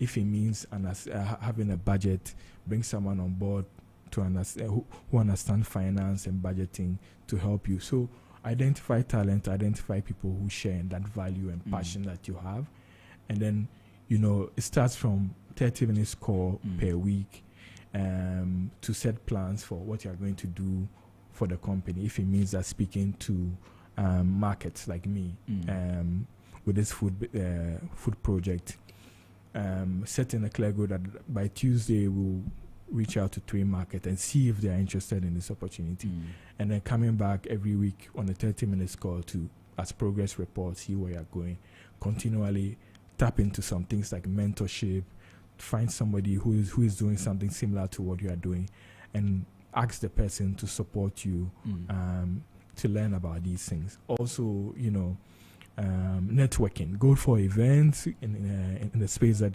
you are working within, and tap into some of the spaces, opportunity, network. Also, I mean, sharing what you have is very important. And I keep coming back to this. The creative economy is good. And one of the ways that models used to build businesses these days is to create the value and build a company, but also share about what you are doing on social media. And these days is one of the most successful models for building any business. The consumer base is moving from the logo of the company to the person behind the company, you know, if they trust them or not. And it's working across circles. You know, people who are able to tap into the creative economy, social media, to build their businesses are seeing more value everywhere. Yeah. So that would really be my advice for, you know, people who are interested in going to the social enterprise space. Right. Okay. You mentioned research. Yeah. How can somebody with limited resources, do a very good research and start their self-enterprising journey? Yeah, I think that limiting it's a mindset of limiting, and it's not really limiting in reality, because research, which is understanding your market, I think it's really as simple as using tools. For example, this week I use SurveyMonkey, which is a tool for setting research questions. So first of all, I think the first step is setting the research questions, and it's as easy as using tools like Google Docs. I don't think that you need much data to set questions on SurveyMonkey or Google Docs, you know. And so set your questions. For example, if I bring Zen Digital to your food vendor, would you like it? You know, set questions and then engage your market base, wherever group you are looking at. If it's for the transport project from Okpunglo to Accra Central, you know, you engage a few people who commute within these areas and ask them a few questions using SurveyMonkey, and then use that to analyze and build a project and iterate and fine-tune it. So yeah, it's not really there are not really resources that we can access. A lot of the resource for research is quite at our disposal. Now let's talk on resource. I mean, financially and all of that. What do you have to say about that? If I have a limited financial resource, how can I go into social enterprising? Yeah, it's something that even me, as I build this company, is difficult. But one of the ways is crowdfunding. You can explore crowdfunding as an opportunity to. So crowdfunding is as simple as creating a crowdfund, which is an online tool that people are able to. So you put your account there, you share with people, and they can easily give you money to support your venture. You can also look at co-founders who are financed, who will be interested in your company. There are a lot of people who I've not really seen some within the markets of Ghana, but usually there are co-founders abroad that, you know, see value in a company and just want to be co-founders, and there are venture capitalists who want to be co-founders and, you know, help you. So this is also an opportunity to explore, something that myself I'm looking into. But yeah, in the circular economy space, in the green climate space, if you want to enter that enterprise, there's opportunity that you can look in the Green Climate Fund, in the we call the Green Climate Fund, that's Global Adaptation Fund.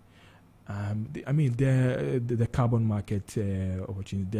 There's funding within that landscape, and it really takes engaging companies that you find online, hitting at their doors. The way it works is, if you want granting, you constantly need to engage with people. You can also look at speaking events, TED Talks.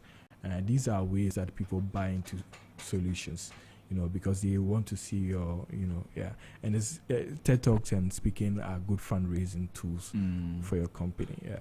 Okay, so for instance, somebody's listening to you now. They might want to jump on board. I mean, based on. Okay, what role does governments play in social entrepreneurship? Government play a huge role, setting the right policy institutional framework, Because for example, if a company in the US wants to give you money, they want to see what kind of policies guide your work.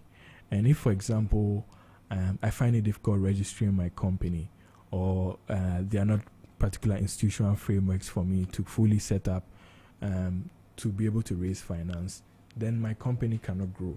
So the government, first of all, I think it's policy, institutional framework, and the ministry, YEA, now there's a new government, YEA, the Ministry of Youth, is now dedicated and set empowerment and apart development aside the sports ministry.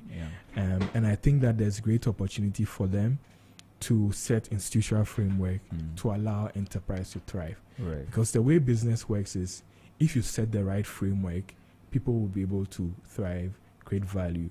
So I really think government, YEA, the youth agency should set the proper institutional framework that allows people. They should also mobilize finance, because I know for example, in the climate finance space and other sustainability spaces, access to finance is mostly towards government. And if government is able to mobilize finance, maybe $5 million set up to support social enterprise within the spaces within which we are talking about, then young people can have access to finance, to manage their product. But government themselves should look at solutions that allow them, to set up some of these enterprises. Right. I mean, how about we have a huge innovation hub at YEA, where if you come to this space, we have people who are handling textiles and they are innovating, and YEA is helping them to reach markets both in Ghana, Africa. We have many Aquafreshes. We have many Africa Sustainability Lab that's building solutions in food at different circles of a YEA building that they're just innovating, iterating, and YEA is helping them reach markets in Ghana, Africa, and abroad.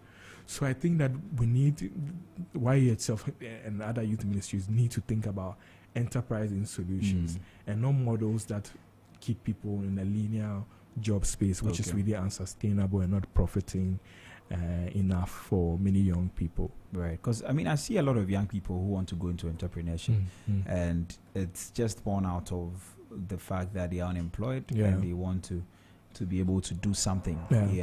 So if I think that's a good call to government. To as it were, make sure that there are some institutional frameworks that are in place to help young people. Not just young people, anybody at all who wants to do social entrepreneurship. Okay, let's also finally talk on maybe your advice to anybody at all who wants to balance profit with purpose, basically do social entrepreneurship. I think that my advice will be that have self-belief, because we're an environment that we have a lot of setbacks that makes you feel like you can achieve things. But that's why it's important. It was really great that we spoke about mindset, because having the right kind of mindset that guides you every day and helps you stay resilient and help you, build upon, it's very important. So my advice would be that it's possible, not a political one, but have the right kind of mindset that helps you understand that things can happen, things can change, and find a community, because when you are doing it alone, it's very difficult. But when you partner with me, you partner with Aquafresh, and see how we can learn from each other and grow together. It makes it easy when you have people who share similar value and thinking. These are things that will be my final advice. And look forward to, many businesses in the years coming. Nino, thank you very much for coming. Thank you so much. Is there anything you want to say finally? And I just want to thank Zed for this opportunity. It's great that we give more social enterprise, not just business, opportunity to speak about what they are doing and learn from each other. And thank you so much for the invite. Thank you too for coming. Maybe you could put across your social media handles just in case somebody wants to. All right, so you can follow me on Noel Marble OVO on Instagram. On LinkedIn is Nino Ekofio Marble. These are the two places I'm quite active. So look for it. You can connect with me. All right. And you're open to funding support? Absolutely. We look forward to mobilizing finance. It's one of the challenges for everybody, no matter how we speak about, landscape of finance growing. We need money at a scale that can help us, scale up and manage our business. Yeah. Nino, one more time, thank you very much for coming. We hope to have you another time and we get into some other matters. Thank you so much. Well, that's it for today's Business Breakfast on Zed 101.9 FM. Of course, we've had a deep dive into social and self-enterprising in a rapidly changing world. And it's clear, adaptability, innovation, and strong entrepreneurial spirit are key to navigating today's landscape. I am Nitrebi Hammond, and it's been great having you with me. I hope you're feeling inspired and ready to tackle the opportunities and challenges of the day. Take care, stay motivated, and keep it tuned in to Z101.9 FM for more insightful conversation. Until tomorrow, keep growing and keep creating. NYA The Brand is up next with The Brighter Side. See you tomorrow. It's your lifestyle, leisure, and